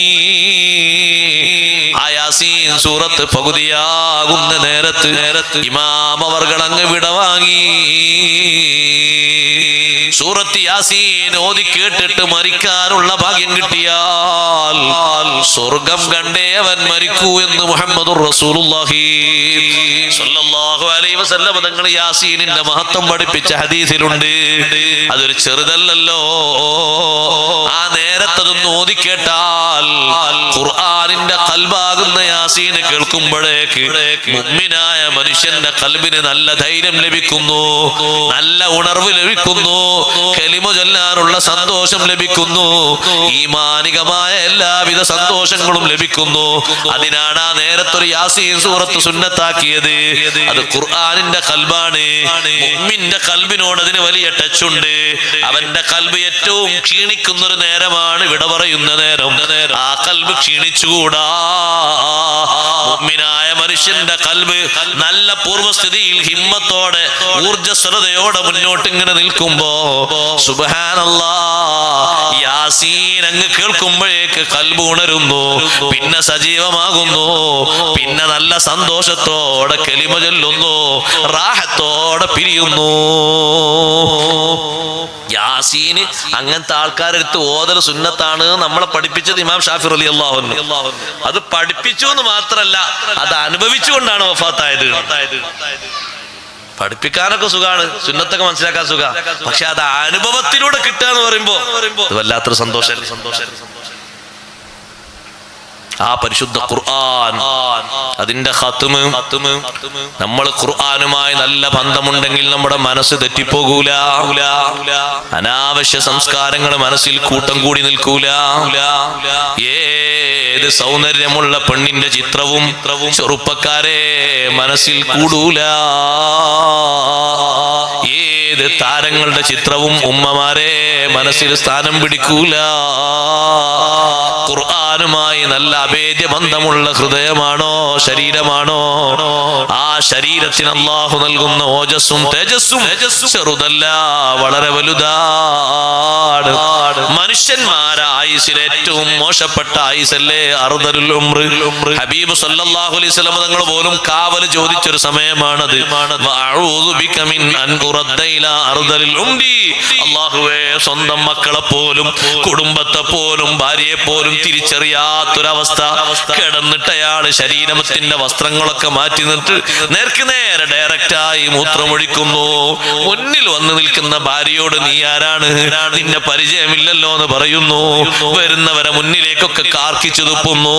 ബുദ്ധിയും മറ്റൊക്കെ പോയി ആകെ യാതനയും വേദനയുമായി കഴിയുന്നൊരവസ്ഥ.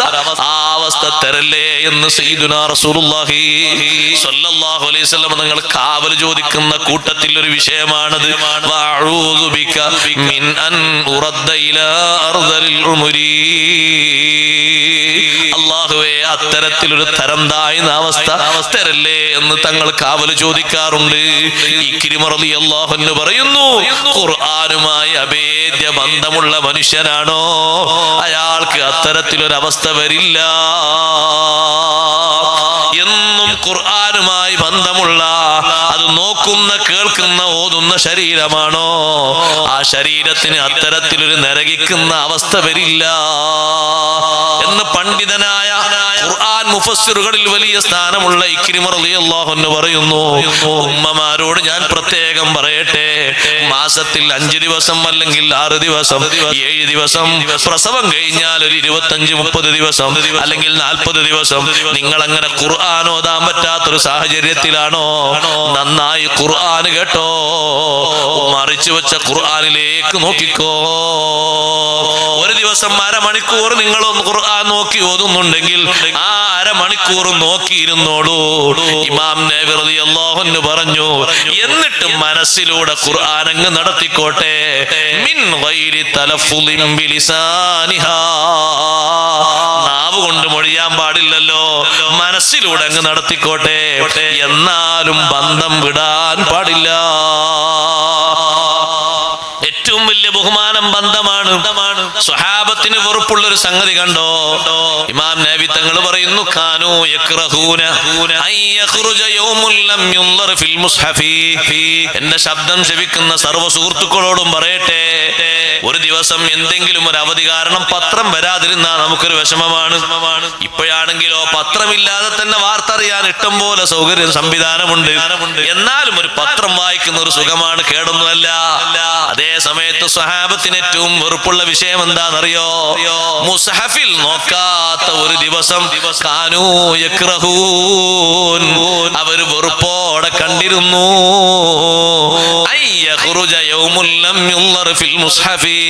മുസ്ഹഫിൽ നോക്കാത്തൊരു ദിവസം കഴിഞ്ഞു കിടക്കുക അവർക്ക് വെറുപ്പാണ്. കഴിവിന്റെ പരമാവധി ഖത്മുകൾ വർദ്ധിപ്പിക്കണം, അതിന്റെ പഠനങ്ങൾ നന്നായി നടക്കണം. മക്കൾ നന്നാകുന്നതിൽ ഏറ്റവും ബൃഹത്തായ ഒരു അദബാണ് നന്നായി ഖുർആൻ പഠിപ്പിക്കുക. സ്പെഷ്യലായി കുട്ടികൾക്ക് ഖുർആൻ പഠിപ്പിക്കണം. ഒരു പക്ഷേ മദ്രസയിൽ കിട്ടുന്ന സമയം ചുരുക്കമാണെങ്കിലും നമ്മുടെ കുട്ടി ഓത്തിൽ മികവ് അത്ര എത്തിയിട്ടില്ലെങ്കിൽ സ്പെഷ്യലായി ഉസ്താദുമാരെ വെച്ച് നന്നായി ഖുർആൻ പഠിപ്പിക്കണം. അത് ഇന്നും ഇന്നലെയും തുടങ്ങിയ ശൈലിയല്ല. ലോകത്തെ വലിയ പണ്ഡിതനാണ് ഇമാമുൽ ആദം അബൂ ഹനീഫ റളിയല്ലാഹു അൻഹു. തന്റെ മകന് ഖുർആൻ ഓത് പഠിപ്പിക്കാൻ സ്പെഷ്യലായി ഒരു മുഅല്ലിമിനെ വെച്ചിരുന്നു.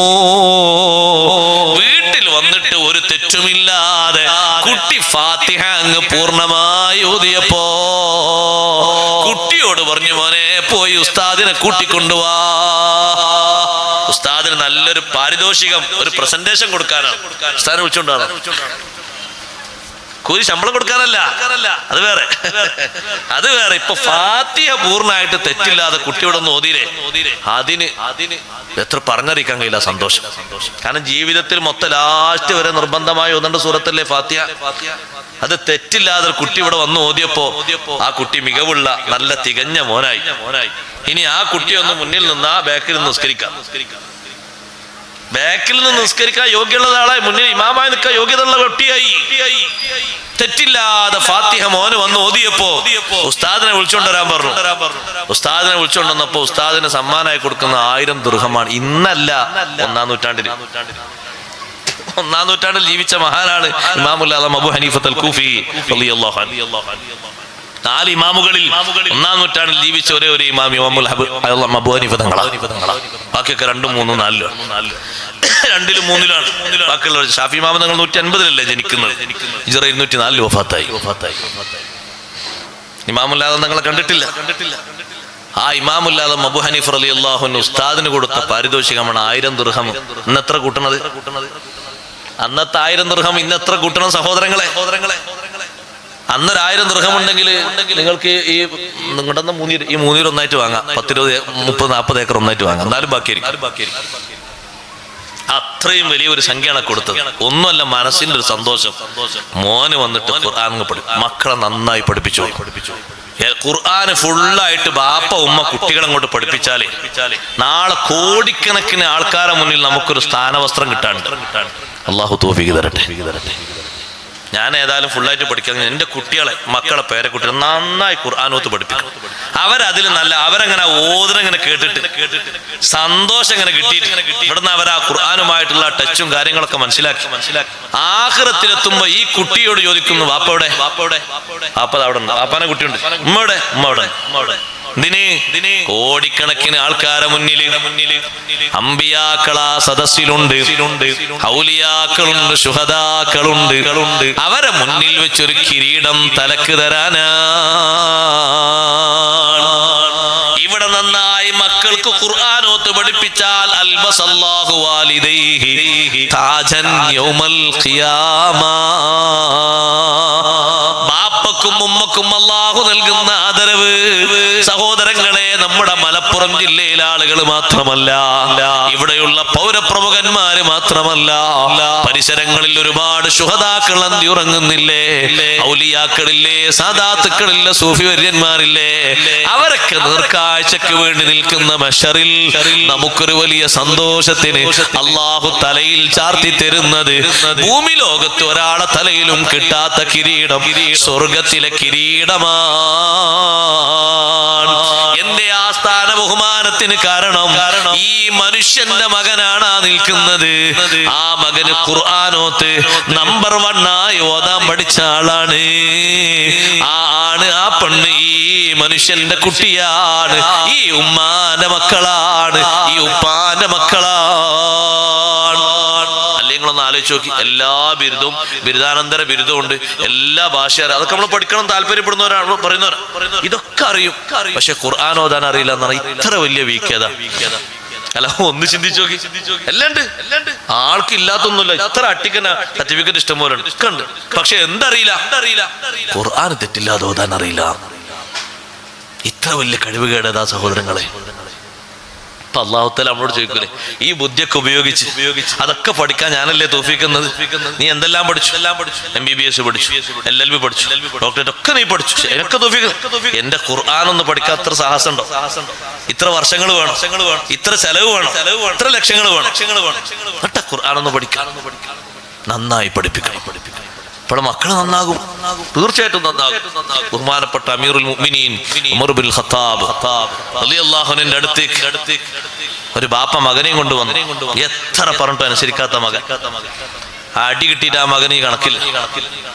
ഉമർ റളിയല്ലാഹു അൻഹുവിന്റെ മോനാണ്. അടിച്ചിട്ട് ഉപദേശിച്ചിട്ടൊക്കെ കുറെ ഇപ്പൊ അടി കുറെ കൊടുത്ത അടി ഒരു ത്രില്ലായി മാറി കുട്ടി. അത്രയും അടിച്ചിട്ടുണ്ട് പറഞ്ഞു കേൾക്കാത്തോണ്ട്. അങ്ങനെ അടിക്കാൻ പാടില്ലത് വേറെ വിഷയം. അടി അവർക്ക് അദബിന് വേണ്ടിയുള്ള അടിയുണ്ട്, അത് കൊടുക്കുകയും വേണം. 10 വയസ്സായിട്ട് നിസ്കരിക്കാൻ മടി കാണിക്കുകയാണെങ്കിൽ അത് പഠിപ്പിക്കാൻ നല്ല അടി കൊടുക്കണം. അത് സാരല്ല മോനെ, നിസ്കരിച്ചിട്ടില്ല എന്ന് പറയുമ്പോ ബാപ്പയും അത് സാരല്ല, പ്രായപൂർത്തി 10 വയസ്സല്ലായിട്ടുള്ളൂ എന്ന് ബാപ്പയും ഏതൊരു വകുപ്പിലുള്ള ആള് ചാരി അങ്ങനെ പറഞ്ഞോ അത് ഒടിഞ്ഞിട്ടുണ്ടാകുള്ളൂ. രണ്ടാളും ആ വിഷയത്തിൽ അത് പഠിപ്പിക്കുന്നതിൽ ഒരേ നിലപാട് സ്വീകരിച്ച് മുന്നോട്ട് പോകണം. മോസ്കരിച്ചോളൂ, എപ്പൊന്നുമില്ല, ഭക്ഷണമൊക്കെ തരും, എന്ത് തരും, മോസ്കരിച്ചു. നിസ്കാരം ഒഴിവാക്കരുത്. 10 വയസ്സായിട്ടുള്ള കുട്ടി 5ാം ക്ലാസ്സിലാണ്. 7 വയസ്സ് മുതൽ നമ്മളത് ശീലമാക്കി 10 വയസ്സാകുമ്പോൾ കർശനം കൊടുക്കണം എന്ന് പറയാൻ കാരണം അതേ അഥമാണ് ഭാവിയിലും വരാനുള്ളത്. അതങ്ങ് നന്നായിക്കോളും, അതങ്ങ് ശരിയായിക്കോളും. ശരിയാകൂലത്. അദബ് എന്ന് പറയുന്നത് അത് മക്കൾക്ക് കിട്ടേണ്ടത് മിനൽ അബാ, ബാപ്പ ഉമ്മമാരിൽ നിന്നാണ്. വസ്സലാഹിയത്തു മിനല്ലാഹ്. ഇമാം ബുഖാരി തങ്ങൾ പറഞ്ഞു അൽ അദബു മിനൽ വാലിദൈൻ. അദബ് ബാപ്പ ഉമ്മമാരിൽ നിന്ന് തന്നെ കിട്ടണം. പക്ഷെ അവർ നല്ലവരായി മാറുക, സ്വാലിഹീങ്ങളാവുക, അത് അള്ളാഹു കൊടുക്കുന്ന ഒരു തൗഫീഖാണ്. നമ്മൾ അതിന് അദബ് കൊടുക്കുന്നുണ്ടോ? അവർ സ്വാലിഹീങ്ങളോ നല്ലവരാകും. നല്ല ഉപദേശങ്ങൾ മക്കളെ ഉപദേശം കണ്ടില്ലേ നിങ്ങൾ? ലുഖ്മാൻ ഹക്കീം തങ്ങൾ തന്റെ മകനെ വിളിച്ചു ഉപദേശം ഏതാ കൊടുക്കാത്തത്? ആദ്യം തന്നെ അള്ളാഹനെ പഠിപ്പിച്ചു. പിന്നെ ആ കുട്ടിയോട് പറയുന്നത് മോനെ ഇൻ തകു മിസ്ഖാല ഹബ്ബത്തിൻ മിൻ ഖർദലിൻ ഫതകും ഫീ സഖറത്തിൻ ഔ ഫിസ് സമാവാതി ഔ ഫിൽ അർളി യഅതി ബിഹല്ലാഹ്. എന്തെങ്കിലും ഒരു നന്മയോ തിന്മയോ ചെയ്യാൻ ഉദ്ദേശിച്ച് നീ ഒരു ചെറുത്, ആരും കാണാത്ത, ആരും മനസ്സിലാക്കാത്ത ഒരു തിന്മ, അല്ലെങ്കിൽ ആരും ശ്രദ്ധിക്കാത്ത ഒരു നന്മ ഏതും നീ ചെയ്യുന്നു, എന്നിട്ട് ഫതകും ഫീ സഖറത്തിൻ, ഒരു പാറയുടെ ഉള്ളിലാണ് നീ ആ കൃത്യം നിർവഹിക്കുന്നത്, അല്ലെങ്കിൽ ആകാശമണ്ഡലങ്ങളിൽ ഏതോ ഭാഗങ്ങളിലാണ്, ഭൂമിയുടെ ഏതോ തലങ്ങളിലാണ്, യഅതി ബിഹല്ലാഹ്, അവിടെ അള്ളാഹുവിന്റെ സാന്നിധ്യമുണ്ട്, സാമീപ്യമുണ്ട്. മകനെ ഉപദേശിക്കാൻ ഒരൊറ്റ മകനെ ലുഖ്മാൻ തങ്ങൾക്കുള്ളൂ. ആകെ ഒരു ആൺകുട്ടിയാണുള്ളത്, വേറെ ആരുമില്ല. ആ മകനെയാണ് ഉപദേശിക്കുന്നത്, മോനെ അള്ളാഹുവിനെ ശ്രദ്ധിക്കണം. പിന്നെ കൊടുക്കുന്ന ഉപദേശം കണ്ടില്ലേ? യാ ബുനയ്യ അഖിമിസ്സലാഹ്, കുഞ്ഞുമോനെ, പ്രിയപ്പെട്ട മോനെ, നിസ്കാരം കൃത്യമായും നിത്യമായും നിർവഹിക്കണം. ഒന്നുപോലും കയ്യയിക്കരുത്. നിന്റെ ജീവിതത്തിലെ പക്വത എന്ന് പറയുന്നത് നിനക്ക് സ്വന്തത്തിൽ മികവും തികവും കിട്ടുന്നത് നിസ്കാരം കൊണ്ടാണ്. ഈ ഉപദേശത്തെ പറ്റി റാസി ഇമാമ് തങ്ങൾ പറഞ്ഞു, നിസ്കാരത്തിന്റെ കർമ്മം ആദ്യം ഒന്ന് പറഞ്ഞു കൊടുക്കാൻ കാരണം ലിതക്മീലി നഫ്സിഹി, സ്വന്തത്തിൽ ആ കുട്ടിക്ക് പൂർണ്ണത ലഭിക്കാനാണ് ആ കൽപ്പന കൊടുത്തത്. പിന്നെ കൊടുക്കുന്ന കൽപ്പന സാമൂഹ്യ ജീവിതവുമായി ബന്ധപ്പെട്ടിട്ടുള്ളതാണ്. വഅ്മുർ ബിൽ മഅറൂഫി വൻഹാ അനിൽ മുൻകരി, ആരോടും നന്മ ഉപദേശിക്കണം, തിന്മയിൽ നിന്ന് വിട്ടു നിൽക്കാൻ പറയണം. ആ 2 സ്റ്റേജിലേക്ക് മോൻ ഉയരണമെങ്കിൽ ഇതം പ്രഥമമായി 5 വക്ത് നിസ്കാരം അങ്ങ് തറുവാകണം. ആ 5 വക്ത് നിസ്കാരം തറുവാകാതെ നിനക്ക് ഈ പറയുന്ന പ്രവർത്തനമില്ലേ, സംഘടനാ പ്രവർത്തനം നന്നായി 2 പോയിന്റാണ്. അതിലേക്ക് പോകാൻ നിനക്ക് അർഹതയില്ല, യോഗ്യതയില്ല. അതിലേക്ക് നീ പോകണമോ? കാൽവെപ്പ് വേണോ? പുരോഗതി വേണോ? സ്വീകാര്യത വേണോ? അള്ളാഹുവിന്റെ അടുക്കൽ വലിയ സ്ഥാനം വേണോ? തുടക്കം വേണ്ടത് അഖിമിസ്സലാഹ്. മറ്റുള്ളവരെ പൂർത്തിയാക്കാൻ നീ സ്വന്തത്തിലൊരു മികവും തികവും വേണം. അതിലേറ്റവും നമ്പർ 1 ഇതാണ്. മറ്റുള്ളവരെ നീ ഉപദേശിക്കണം, മറ്റുള്ളവരെ നീ തടയണം. ആ സ്റ്റേജിലെത്തുമ്പോ പിന്നെ നീ ഒരു കാര്യം മനസ്സിലാക്കണം, നന്മ ഉപദേശിക്കുമ്പോ അതിനെതിരെ ആളുകൾ പറയാൻ തുടങ്ങും. ഫിത്ന വരും, ഫസാദ് വരും, ആക്ഷേപങ്ങൾ വരും, അധിക്ഷേപങ്ങൾ വരും. നീ ഒരു വലിയ ആളായി പോയി എന്ന് പലരും പറയും. നീ അതൊന്നും പറയണ്ട എന്നൊക്കെ പറയും. പക്ഷേ വസ്ബിർ അലാ മാ അസാബക, നന്മ പറയുമ്പോഴും തിന്മ തടയുമ്പോഴും ഏത് ഭാഗത്തുനിന്ന് പ്രതിസന്ധികൾ വന്നാലും പ്രയാസങ്ങൾ വന്നാലും തരണം ചെയ്യണം. ക്ഷമയോടെ പക്വതയോടെ നീങ്ങണം. ഇന്നദാലിക മിൻ അസ്മിൽ ഉമൂർ, ഈ 4 കാര്യങ്ങളും നിനക്കുണ്ടോ മോനെ? എന്നാ നിശ്ചയദാർഢ്യം നിനക്ക് അല്ലാഹു തന്നിട്ടുണ്ട് എന്നതിന്റെ തെളിവാണ്. അതുകൊണ്ട് മഹാനവർകൾ നിർത്തിയില്ല. പിന്നെ ആ കുട്ടിയുടെ സാംസ്കാരിക രംഗങ്ങള്, പരിസര വിഷയങ്ങളൊക്കെയാണ് പിന്നെ അടുത്ത് പറയുന്നത്. മോനെ, നീ ഒരു കാര്യം ചെയ്യണം. നീ ഭൂമിയിൽ ജീവിക്കുന്ന സമയത്ത് വലാ തംശി ഫിൽ അർളി മർഹാ, ഒരിക്കലും ധിക്കാരപരമായ ഒരു ശൈലി, ഒരു വാക്ക്, ഒരു പ്രവർത്തനം, ഒരു വസ്ത്രധാരണം നിന്നിൽ ഉണ്ടായിക്കൂടാ. വലാ തംശി ഫിൽ അർളി മർഹാ, നല്ല നിലക്കാകണം ഭൂമിയിലെ നിന്റെ നടത്തം, നിന്റെ സമ്പർക്കം. ആരോട് സംസാരിക്കുമ്പോഴും അവരുടെ ലെവല് കണ്ട് വേണം നീ സംസാരിക്കാൻ.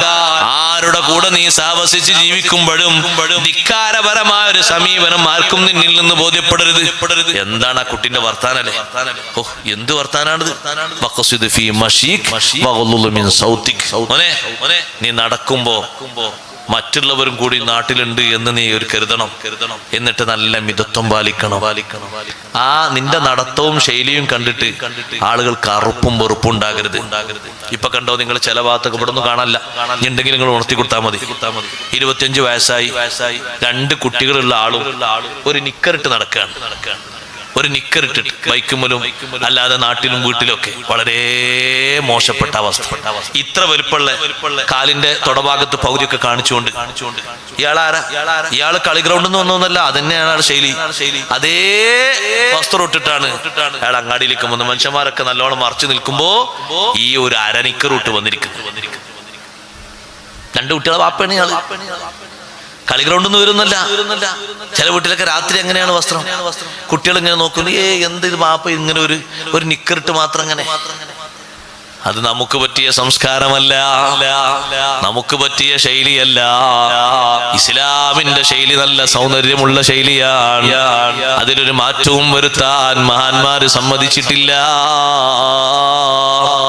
നല്ല വൃത്തിയുള്ള സ്വഭാവമുള്ള ശൈലിയല്ലേ പഠിപ്പിച്ചത്.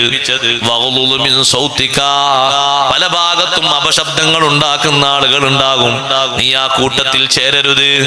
ആരോട് നീ സംസാരിക്കും അതിനൊരു പക്വതയുണ്ട്, പാകതയുണ്ട്. ചിലരൊക്കെ കാണും ചില സന്ദർഭങ്ങളൊക്കെ കഴിഞ്ഞാൽ കൂക്കി വിളിക്കുന്നത്, മോനെ അങ്ങനെ ചെയ്യരുത്. ഇന്ന അൻകറൽ അസ്വാതി ലസൗതുൽ ഹമീർ. ജനങ്ങൾക്ക് അരോചകമായ ശബ്ദം കഴുതയുടെ ശബ്ദമാണ്. കൈതന്റെ സ്വഭാവം എന്ന് പറയും. ആൾക്കാരൊക്കെ ഇങ്ങനെ വെറുതെ ഇരിക്കും, ഒരൊറ്റ ഒച്ച ഉണ്ടാക്കും.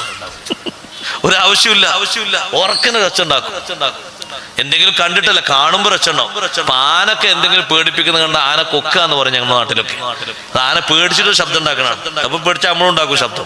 നാട്ടിലിങ്ങനെ രാത്രി ഇവിടെ എവിടെങ്കിലൊക്കെ വാഹനം ഇറങ്ങിയിട്ട് ഇങ്ങനെ നടന്നു പോകുമ്പോൾ ലൈറ്റ് ഒന്നും ഇല്ലെങ്കിൽ പതുക്കെ അങ്ങനെ എന്തെങ്കിലുമൊക്കെ പേടിയിട്ട് ആർക്കാൻ വേണ്ടി ദിക്റൊക്കെ ചെല്ലുന്നുണ്ടാവും. അഥവാ എന്തെങ്കിലും ഒരു തെങ്ങിന്ന് തേങ്ങ വീണ ദിക്റിന്റെ ഉറക്കം വരും. ലാ ഹൗല വലാ ഖുവത ഇല്ലാ ബില്ലാഹ്. അതൊക്കെ അങ്ങനെയൊക്കെ ഒരു സ്വാഭാവികമായിട്ടുള്ള ഒച്ചുണ്ടാക്കലൊക്കെ ഉണ്ടാവും. അതൊക്കെ പേടിന്റെ ഊക്കൊണ്ടാണ്. ഇതങ്ങനൊന്നല്ല. ഇത് ഏതെങ്കിലുമൊക്കെ ദിവസങ്ങളിൽ ഏതെങ്കിലുമൊക്കെ സമയം വരുമ്പോ, ന്യൂ ഇയറോ അല്ലെങ്കിൽ മറ്റൊക്കെ വരുമ്പോ വെറുതെ നിന്ന് കൂക്കൻ ഒച്ചപ്പാടുണ്ടാക്കാൻ എന്തെങ്കിലുമൊക്കെ ഒരു കളകളോന്ന് പറയും. അത് നിനക്ക് പറ്റൂല മോനെ. നീ മിതമായ സമീപനം, ധിക്കാരമില്ലാത്ത പെരുമാറ്റം, ആ കുട്ടിയുടെ ആന്തരിക തലവും ബാഹ്യതലവും ഒക്കെ വൃത്തിയാക്കുന്ന രൂപത്തിലുള്ള ഉപദേശമാണ് ലുഖ്മാനുൽ ഹക്കീം തങ്ങൾ കൊടുക്കുന്നത്. ചെറിയ ഉപദേശമല്ല, വലിയ സന്തോഷമുള്ള ഉപദേശം. ഈ ഉപദേശങ്ങളൊക്കെ കിട്ടിയിട്ട് ആ മകന് വലിയ സന്തോഷത്തോടെ നല്ല രൂപത്തിൽ നല്ല ഭാവത്തിൽ വളർന്നു. ലുഖ്മാനുൽ ഹക്കീം റളിയല്ലാഹു അൻഹു പോലെ നല്ല വിവരസ്ഥനായി ജീവിച്ചു. അതുകൊണ്ട് ഉപദേശിക്കുന്ന മേഖലയിൽ കുറവുണ്ടാകരുത്, അദബ് പഠിപ്പിക്കുന്നിടത്ത് കുറവുണ്ടാകരുത്. വിശുദ്ധ ഖുർആന് പഠിപ്പിക്കണമെന്ന് പറഞ്ഞിടത്ത് ഞാനൊരു വിഷയം പറഞ്ഞതാണ്.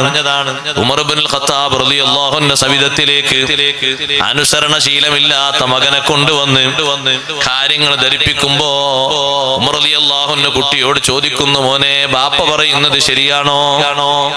നീ അനുസരിക്കില്ല എന്ന് പറഞ്ഞു. ശരിയാ? കുട്ടി പറഞ്ഞു ശരിയാണ്. പറഞ്ഞു കേൾക്കല്ലോ? ഒന്നും കേൾക്കല്ല. അടി കിട്ടല്ലോ? അടിയോ എന്നും കിട്ടില്ല. ചീത്ത ഒന്നും കേൾക്കും. എന്താ കേൾക്കാത്ത? എന്റെ ബാപ്പ എന്നോട് പറഞ്ഞിട്ടൊരു കാര്യം നീ കേൾക്കുന്നില്ല, നീ എന്താ അനുസരിക്കാത്തത്? റളിയല്ലാഹു അൻഹു ആക്ഷൻ എടുക്കാൻ പോവാ. അപ്പാ കുട്ടി ചോദിച്ചു, അമീറുൽ മുഅ്മിനീൻ ഒരു കാര്യം ചോദിച്ചോട്ടെ, ഞാൻ നന്നാകണമെങ്കിൽ, നല്ല കുട്ടിയാണെങ്കിൽ എന്റെ ബാപ്പാക്ക് വല്ല കാര്യങ്ങളും നിർബന്ധമുണ്ടോ? ബാപ്പ സ്വീകരിക്കേണ്ട വല്ലതും? അങ്ങനെ ഉണ്ടാകും ഒരു ഭാഗം അല്ലേ? ചിലര് ചോദിക്കുന്നത് ഒരു വൺ വേ ആണോ എന്ന് ചോദിക്കും ചില ആൾക്കാർ. ബാപ്പാരിമാരിങ്ങനെ മക്കളിങ്ങനെ അനുസരിക്കണം എന്ന് പറഞ്ഞപ്പോ നാളെ ഒരാളിനോട് ചോദിച്ചു, ഉസ്താദേ ബാപ്പയും സംഗതി നല്ല നമ്മള് ബഹുമാനവും കാര്യമൊന്നും ഒന്നും കുറച്ചിട്ടില്ല, പക്ഷെ എപ്പോഴും ചീത്ത വിളിക്കും. ആ റോട്ടിലൂടെയൊക്കെ പോകുന്ന സാധനല്ലേ, തൊട്ടാലും കേട്ടും കേൾക്കണ്ടേ? ഒന്ന് കഴിഞ്ഞാൽ പിന്നെ ആ പേരെ വിളിക്കും. പിന്നെ നാട്ടില് പ്രത്യക്ഷത്തിലില്ല, ചിലപ്പോൾ ചാലുകളിലൊക്കെ കാണും, പറമ്പിലൊക്കെ കാണും, വേറെ സാധനമില്ല, ഖിൻസീർ. ആ അറബിയിലല്ലേ വിളിക്കാം, ആ മലയാളത്തിനെ വിളിക്കും. ഇങ്ങനെ അങ്ങോട്ട് വിളിക്കുമ്പോൾ ഭയങ്കര ഇടങ്ങേറാണ്. അപ്പൊ ഇയാൾ ചോദിക്കുന്ന ചോദ്യം എന്താ വെച്ചാൽ, നമ്മളെ ഓരോ എന്ത് വിളിച്ചാലും കുഴപ്പമില്ലാന്നും നമ്മൾ അങ്ങോട്ട് എന്ത് വിളിച്ചാലും കുഴപ്പമാണെന്നും ഒരു വൺ വേ ആണോ എന്ന് ചോദിച്ചു. ഒരു ചോദ്യം തന്നെയാണത്. മക്കളെ മനസ്സും അങ്ങനെ വിളിച്ച് വിഷമിപ്പിക്കാൻ പാടില്ല. മക്കളാന്ന് എതിരെ തോന്നുന്നൊക്കെ വിളിക്കാനും പാടില്ല. നിങ്ങൾ നോക്ക്, ലുക്മാനുൽ ഹക്കീം തങ്ങൾ ഉപദേശപ്പോഴൊക്കെ എന്താ വിളിച്ച പേര്? യാ ബുനയ്യാന്നല്ലേ.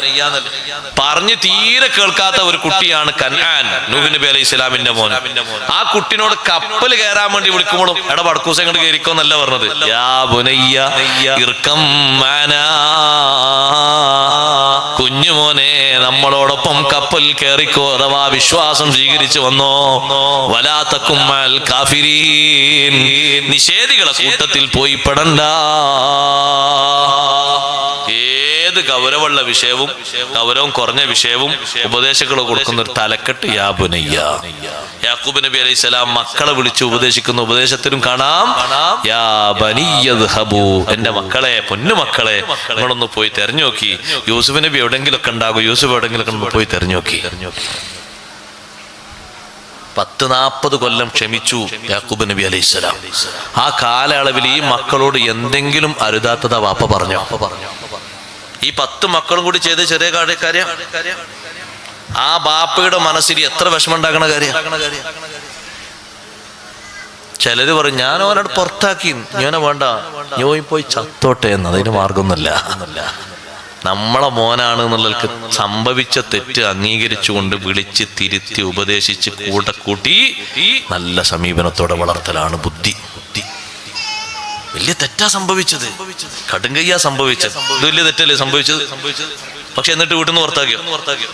ആ 40 കൊല്ലം ആ മക്കളോട് തന്നെയല്ലേ വാപ്പ താമസിച്ചത്. പിന്നെ ആ മക്കളൊക്കെ നന്നായും ചെയ്തില്ലേ? എല്ലാരും വാപ്പാൻ അനുസരിച്ചും ചെയ്തില്ലേ? അതുകൊണ്ട് അതാണ് ഉപദേശത്തിന്റെ ശൈലി. ഉമർ റളിയല്ലാഹുവിനോട് മകൻ ചോദിക്കുന്നു, ഞാൻ നന്നാകാൻ ബാപ്പ വല്ലതും ചെയ്യേണ്ടിയുണ്ടോ? അങ്ങനെ ഉണ്ടാവുമല്ലോ നിലപാട്.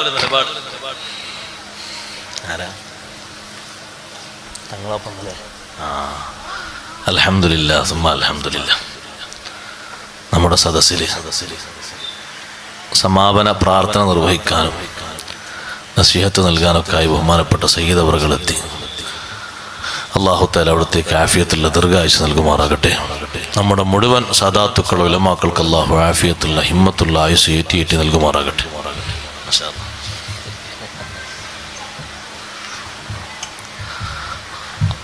ഞാൻ അവസാനിപ്പിക്കാം. ഈ സദസ്സൊന്ന് ഭംഗിയാക്കാൻ ഒന്നിങ്ങോട്ട് പുറത്തു നിൽക്കുന്ന ആളുകളൊക്കെ സദസ്സിലേക്ക് കയറി.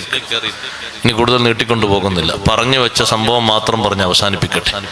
ഉമർ ബിൻ ഖത്താബ് റളിയല്ലാഹു അൻഹു ആ കുട്ടിയോട് പറയുന്നു, മോനെ നീ നന്നാകണമെങ്കിൽ ബാപ്പാക്കൊരു 3 കാര്യമുണ്ട്. അത് ഓരോ ബാപ്പയിലും മക്കൾ നന്നാകാൻ അടിസ്ഥാനപരമായിട്ട് ഉണ്ടാകേണ്ടതാണ്. വാപ്പാരാകുന്ന വാപ്പാരും ഉമ്മാരാകുന്ന ഉമ്മാരൊക്കെ ശ്രദ്ധിക്കാൻ നല്ലതാണ് ആ 3 എണ്ണം. റളിയല്ലാഹു അൻഹു അതെന്താ കാര്യം ഒന്ന് കേൾക്കട്ടെ എന്നോ. ഒന്ന് ബാപ്പ കെട്ടുന്ന പെണ്ണ് നന്നാകണം എന്ന് പറഞ്ഞു. നമ്മൾ പറയല്ലേ മോന്തായ നന്നായാലേ ബാക്കി നന്നാകണം എന്ന് പറഞ്ഞു. അപ്പൊ കുട്ടി കുറച്ചങ്ങ് ചിരിച്ചു. റളിയല്ലാഹു ഉമ്മ നന്നാകണം, ബാപ്പ കെട്ടി പെണ്ണ് നന്നാകണം എന്ന് കുട്ടി ചിരിച്ചു. കുട്ടിക്ക് അതിന്റെ സീക്രട്ടൊക്കെ തിരിഞ്ഞു. രണ്ടാമതായി പറഞ്ഞു കുട്ടിക്കിടുന്ന പേര് നല്ല പേരാകണം. അപ്പഴും കുട്ടി ഒന്നുകൂടി ചിരിച്ചു. മൂന്നാമതായി പറഞ്ഞു ആ കുട്ടിക്ക് ബാപ്പയും ഉമ്മയും ഖുർആൻ പഠിപ്പിക്കണം. അവിടെയാണ് എന്റെ വിഷയം. കുട്ടികൾ നന്നാകാൻ ഖുർആൻ പഠിപ്പിക്കണം. കുട്ടി നന്നായി ചിരിച്ചിട്ട് പറഞ്ഞു ഈ 3 എണ്ണം എന്റെ ബാപ്പ എന്നോട് ചെയ്തിട്ടില്ല എന്ന് പറഞ്ഞു. ഉമർ റളിയല്ലാഹുവിന് പിന്നെ ആക്ഷൻ എടുക്കുന്ന ബാപ്പാന്റെ നേരെയാണ്. അതെങ്ങനെ മോനെ മനസ്സിലായത്? എന്റെ ബാപ്പ കല്യാണം കഴിക്കുമ്പോ എന്നൊക്കെ അടിമ സമ്പ്രദായമുള്ള കാലാണ്. ചന്തയിൽ പോയി നല്ല ചൊറുക്കുള്ള ഒരു അടിമയെ 400 ദിർഹമിന് വാങ്ങി പിന്നെ അതിനെ ഭാര്യയാക്കി വെച്ചതാണ്. നല്ല ദീനും തറവാടും കുടുംബവും സ്നേഹവും സ്വഭാവം നോക്കിയിട്ട് കല്യാണം കഴിച്ചതല്ല. ചെറുപ്പക്കാരികളെ എവിടെന്നെങ്കിലും ഫേസ് കെട്ട് കണ്ടിട്ട് അതിനെ കൊണ്ട് സ്വീകരിക്കാൻ പാടില്ല. ഹസിലും ബസിലൊക്കെ ഒത്തത് നല്ല ദീനു ഖുലുഖുള്ളതാകണം. ആ റോഡ് സൈഡിൽ കാണാൻ നല്ല ചുരുക്കുണ്ടല്ലേ, നല്ല ലെവലുണ്ട്, ബോഡിയൊക്കെ നോക്കി നല്ല ഫിറ്റ് ഉണ്ട്. മോനെ തന്നെ ഇപ്പൊ ഒന്ന് ചിരിക്കുക, പിന്നൊന്ന് പരിചയപ്പെടുക, പിന്നൊന്ന് കമന്റ് അടിക്കുക, പിന്നൊന്ന് കമന്റ് ചെയ്ത്, പിന്നൊന്ന് കമ്പനിയാകാം. ഇനി അതേ പറ്റൂ, അല്ലെങ്കിൽ ഞാൻ കയറെടുക്കും പറഞ്ഞാൽ മതി. അതുകൊണ്ട് ഏറ്റവും വലിയ പരാജയം സംഭവിക്കുന്നത് നമ്മുടെ പാരമ്പര്യത്തിന് പിന്നീട് വരുന്ന കുസുമങ്ങളിലാണ്, മക്കളിലാണ്. ആ ഘട്ടത്തിലൊന്നും അത് ഓർക്കൂല. പിന്നെയുള്ള ജീവിതമാണ് ചിന്തിക്കേണ്ടത്. ഈ കുട്ടി പറഞ്ഞു വാപ്പ നല്ല ചൊറുക്കുള്ള ഒരു അടിമനെ 400 ദിർഹമിന് വാങ്ങി എന്നെ ഭാര്യയ്ക്ക് വെച്ചിട്ടുണ്ടാളാ ഞാൻ. എനിക്കിട്ട പേരും നല്ല പേരല്ലായിരുന്നു കുട്ടി. എന്താ മോനെ നിന്റെ പേര്? ഉമർ റളിയല്ലാഹു അൻഹു ചോദിച്ചു. നീ പേര് ആവശ്യമുള്ള ആൾക്കാർക്ക് എത്തിച്ചോളൂ. ഇപ്പൊ അങ്ങനെയല്ല, കുറഞ്ഞ പേര് ആകണം, അതിന് മഹാ അർത്ഥവും വേണം. അങ്ങനത്തെ ഒരു ഭാഷ അറബി തെരഞ്ഞാൽ കാണുമല്ലോ. ഉസ്താദ്മാരിങ്ങനെ ഇടങ്ങേറാകലാണ് ഡിക്ഷണറി ഫുള്ള് നോക്കിയിട്ട്. കാരണം അറബി തെരഞ്ഞാക്കാണെങ്കിൽ ഇങ്ങനത്തെ ഒരു വാക്ക് അറബിയിൽ വേണ്ടേ? 2 അക്ഷരം ഉറുദു നിർത്താണ്, 2 അക്ഷരം ഇംഗ്ലീഷ് നിർത്താണ്, 2 അക്ഷരം അറബി എന്നാണ്. അങ്ങനെ ലഫ്ള് ഉണ്ടാവും. അതെവിടെയൊന്ന് കണ്ടതാണ്, നല്ല രസമുണ്ട് കേൾക്കാൻ. എന്താ കുട്ടിക്ക് പേര്? കുട്ടിക്ക് പേര് miss miss kiss kiss miss പേരുണ്ട്. അങ്ങനെ ഇടണം പേര്. കാരണം ഇവരെ പേരിന് തലയും ബാലൊക്കെ ഒപ്പിച്ച് കാണാൻ പേരിടണം. നമ്മളതിന്റെ അർത്ഥം പറഞ്ഞു കൊടുക്കണം.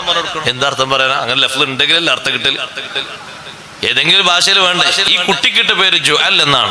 3 അക്ഷരമുള്ള അറബിയിൽ ജീമ് ഐന് ലാം. ഇംഗ്ലീഷിലൊക്കെ എഴുതാൻ സുഖാണ്, JUAL ജുഅൽ. ജുഅൽ എന്ന് പേരിട്ട കുട്ടി എങ്ങനെ ഉണ്ടാവും? ജുഅൽ എന്ന് പറഞ്ഞാൽ വണ്ട് എന്നാണ് അർത്ഥം. അത് റൂമിലുണ്ടായ ഉറക്കം കിട്ടുമോ? വണ്ട് ഒരു റൂമിൽ കയറി കിരിപിരി അറിയില്ലേ? കുട്ടി അങ്ങനെ കിരിപിരിയായി. എന്താക്കാനാ? നല്ല പേരിട്ടാൽ നല്ല അർത്ഥം ഉണ്ടാവും, നല്ല അദബും ഉണ്ടാകും, നല്ല ഒതുക്കം ഉണ്ടാകും. ഹസൻ എന്നായിരുന്നു നബി സല്ലല്ലാഹു അലൈഹി വസല്ലം തങ്ങളുടെ ഒരു സ്വഹാബിന്റെ പേര്. എന്താ പേര്? ഹസൻ.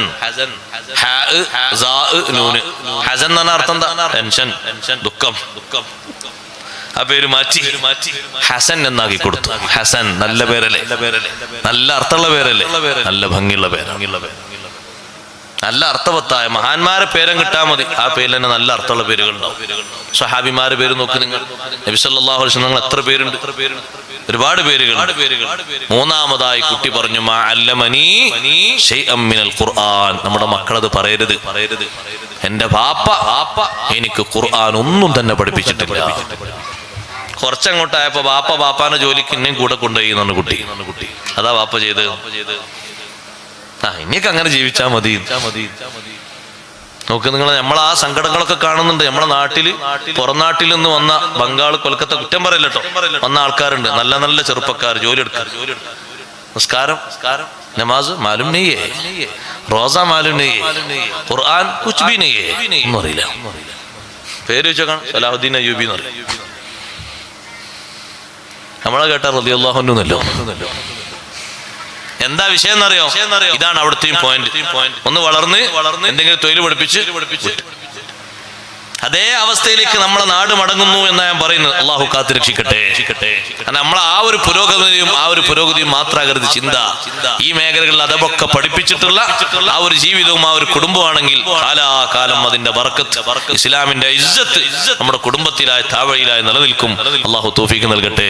ഞാൻ അദബാ പറഞ്ഞത്. കുറേ അദബുകൾ വ്യത്യസ്ത വിഷയങ്ങളിലുണ്ട്. ഉറങ്ങാനുള്ള അദബ് പഠിക്കണം. അത് പറയാൻ നേരമില്ല. തിലാവത്തിന്റെ അദബ് കൂട്ടത്തിൽ പറഞ്ഞാണ്. യാത്രക്കുള്ള അദബ്, സദസ്സിലുള്ള അദബ്, ഭക്ഷണം കഴിക്കുമ്പോഴുള്ള അദബ്, വ്യത്യസ്ത രീതിയിൽ കുളിക്കുമ്പോഴുള്ള അദബ് ഒക്കെ പഠിക്കേണ്ടതാണ്. നിത്യജീവിതത്തിൽ വരുന്നതാണ്. ഇതൊക്കെ ഒരുമിച്ച് കൂടിയ ജീവിതമായിരിക്കും ഔലിയാക്കളുടെ ജീവിതം. അതാണ് തസവുഫ് എന്ന് പറഞ്ഞാൽ. ആ സുന്നത്തുകളൊക്കെ ഉണ്ട് അവർ ജീവിതത്തിൽ. അല്ലാതെ അവരൊന്നും ചെയ്യൂല, ഒരു കാര്യവും ചെയ്യൂല, ഒരു സംഗതി ചെയ്യൂല. അപ്പൊ അത് അനുഷ്ഠാനങ്ങളിലൊക്കെ ഒരുമിച്ച് ചേർന്ന് വന്നാൽ അവരുടെ ആ താവഴി സയ്യിദുനാ റസൂലുള്ളാഹി സ്വല്ലല്ലാഹു അലൈഹി വസല്ലം, അവരെ കുളി, അവരെ ഉളു, അവരുടെ കിടത്തം, അവരുടെ എഴുന്നേൽപ്പ്, അവരുടെ സദസ്സ്, അവരുടെ സൽക്കാരം, അവരെ മറ്റു എല്ലാ ഇടപെടലുകളും, യാത്ര കാര്യങ്ങളൊക്കെ എല്ലാത്തിലുള്ള അദബ് പാലിക്കും. നമ്മൾ കാര്യമായിട്ട് അദബ് പാലിക്കും. ഉസ്താദേ, ഞാൻ നാളെ സൗദിക്ക് പോവാണ്, എന്തൊക്കെ ചെയ്യേണ്ടി നിങ്ങളൊന്ന് പറഞ്ഞേര്. എങ്ങനെ ഞാൻ ഇറങ്ങണ്ടേ? ദിക്റൊന്നും എനിക്കറിയില്ല. നാളെ എന്റെ കല്യാണമാണ്, ഞാൻ നാളെ എന്റെ ദിക്റല്ലേണ്ടോ? ആ ഒരു 2 സംഗതികൾ മാത്രല്ല, ജീവിതത്തിൽ ഒരുപാട് വിഷയങ്ങളുണ്ട്. നിത്യജീവിതത്തിൽ സംബന്ധിക്കുന്ന വിഷയങ്ങൾ. അതൊക്കെ പഠിച്ച്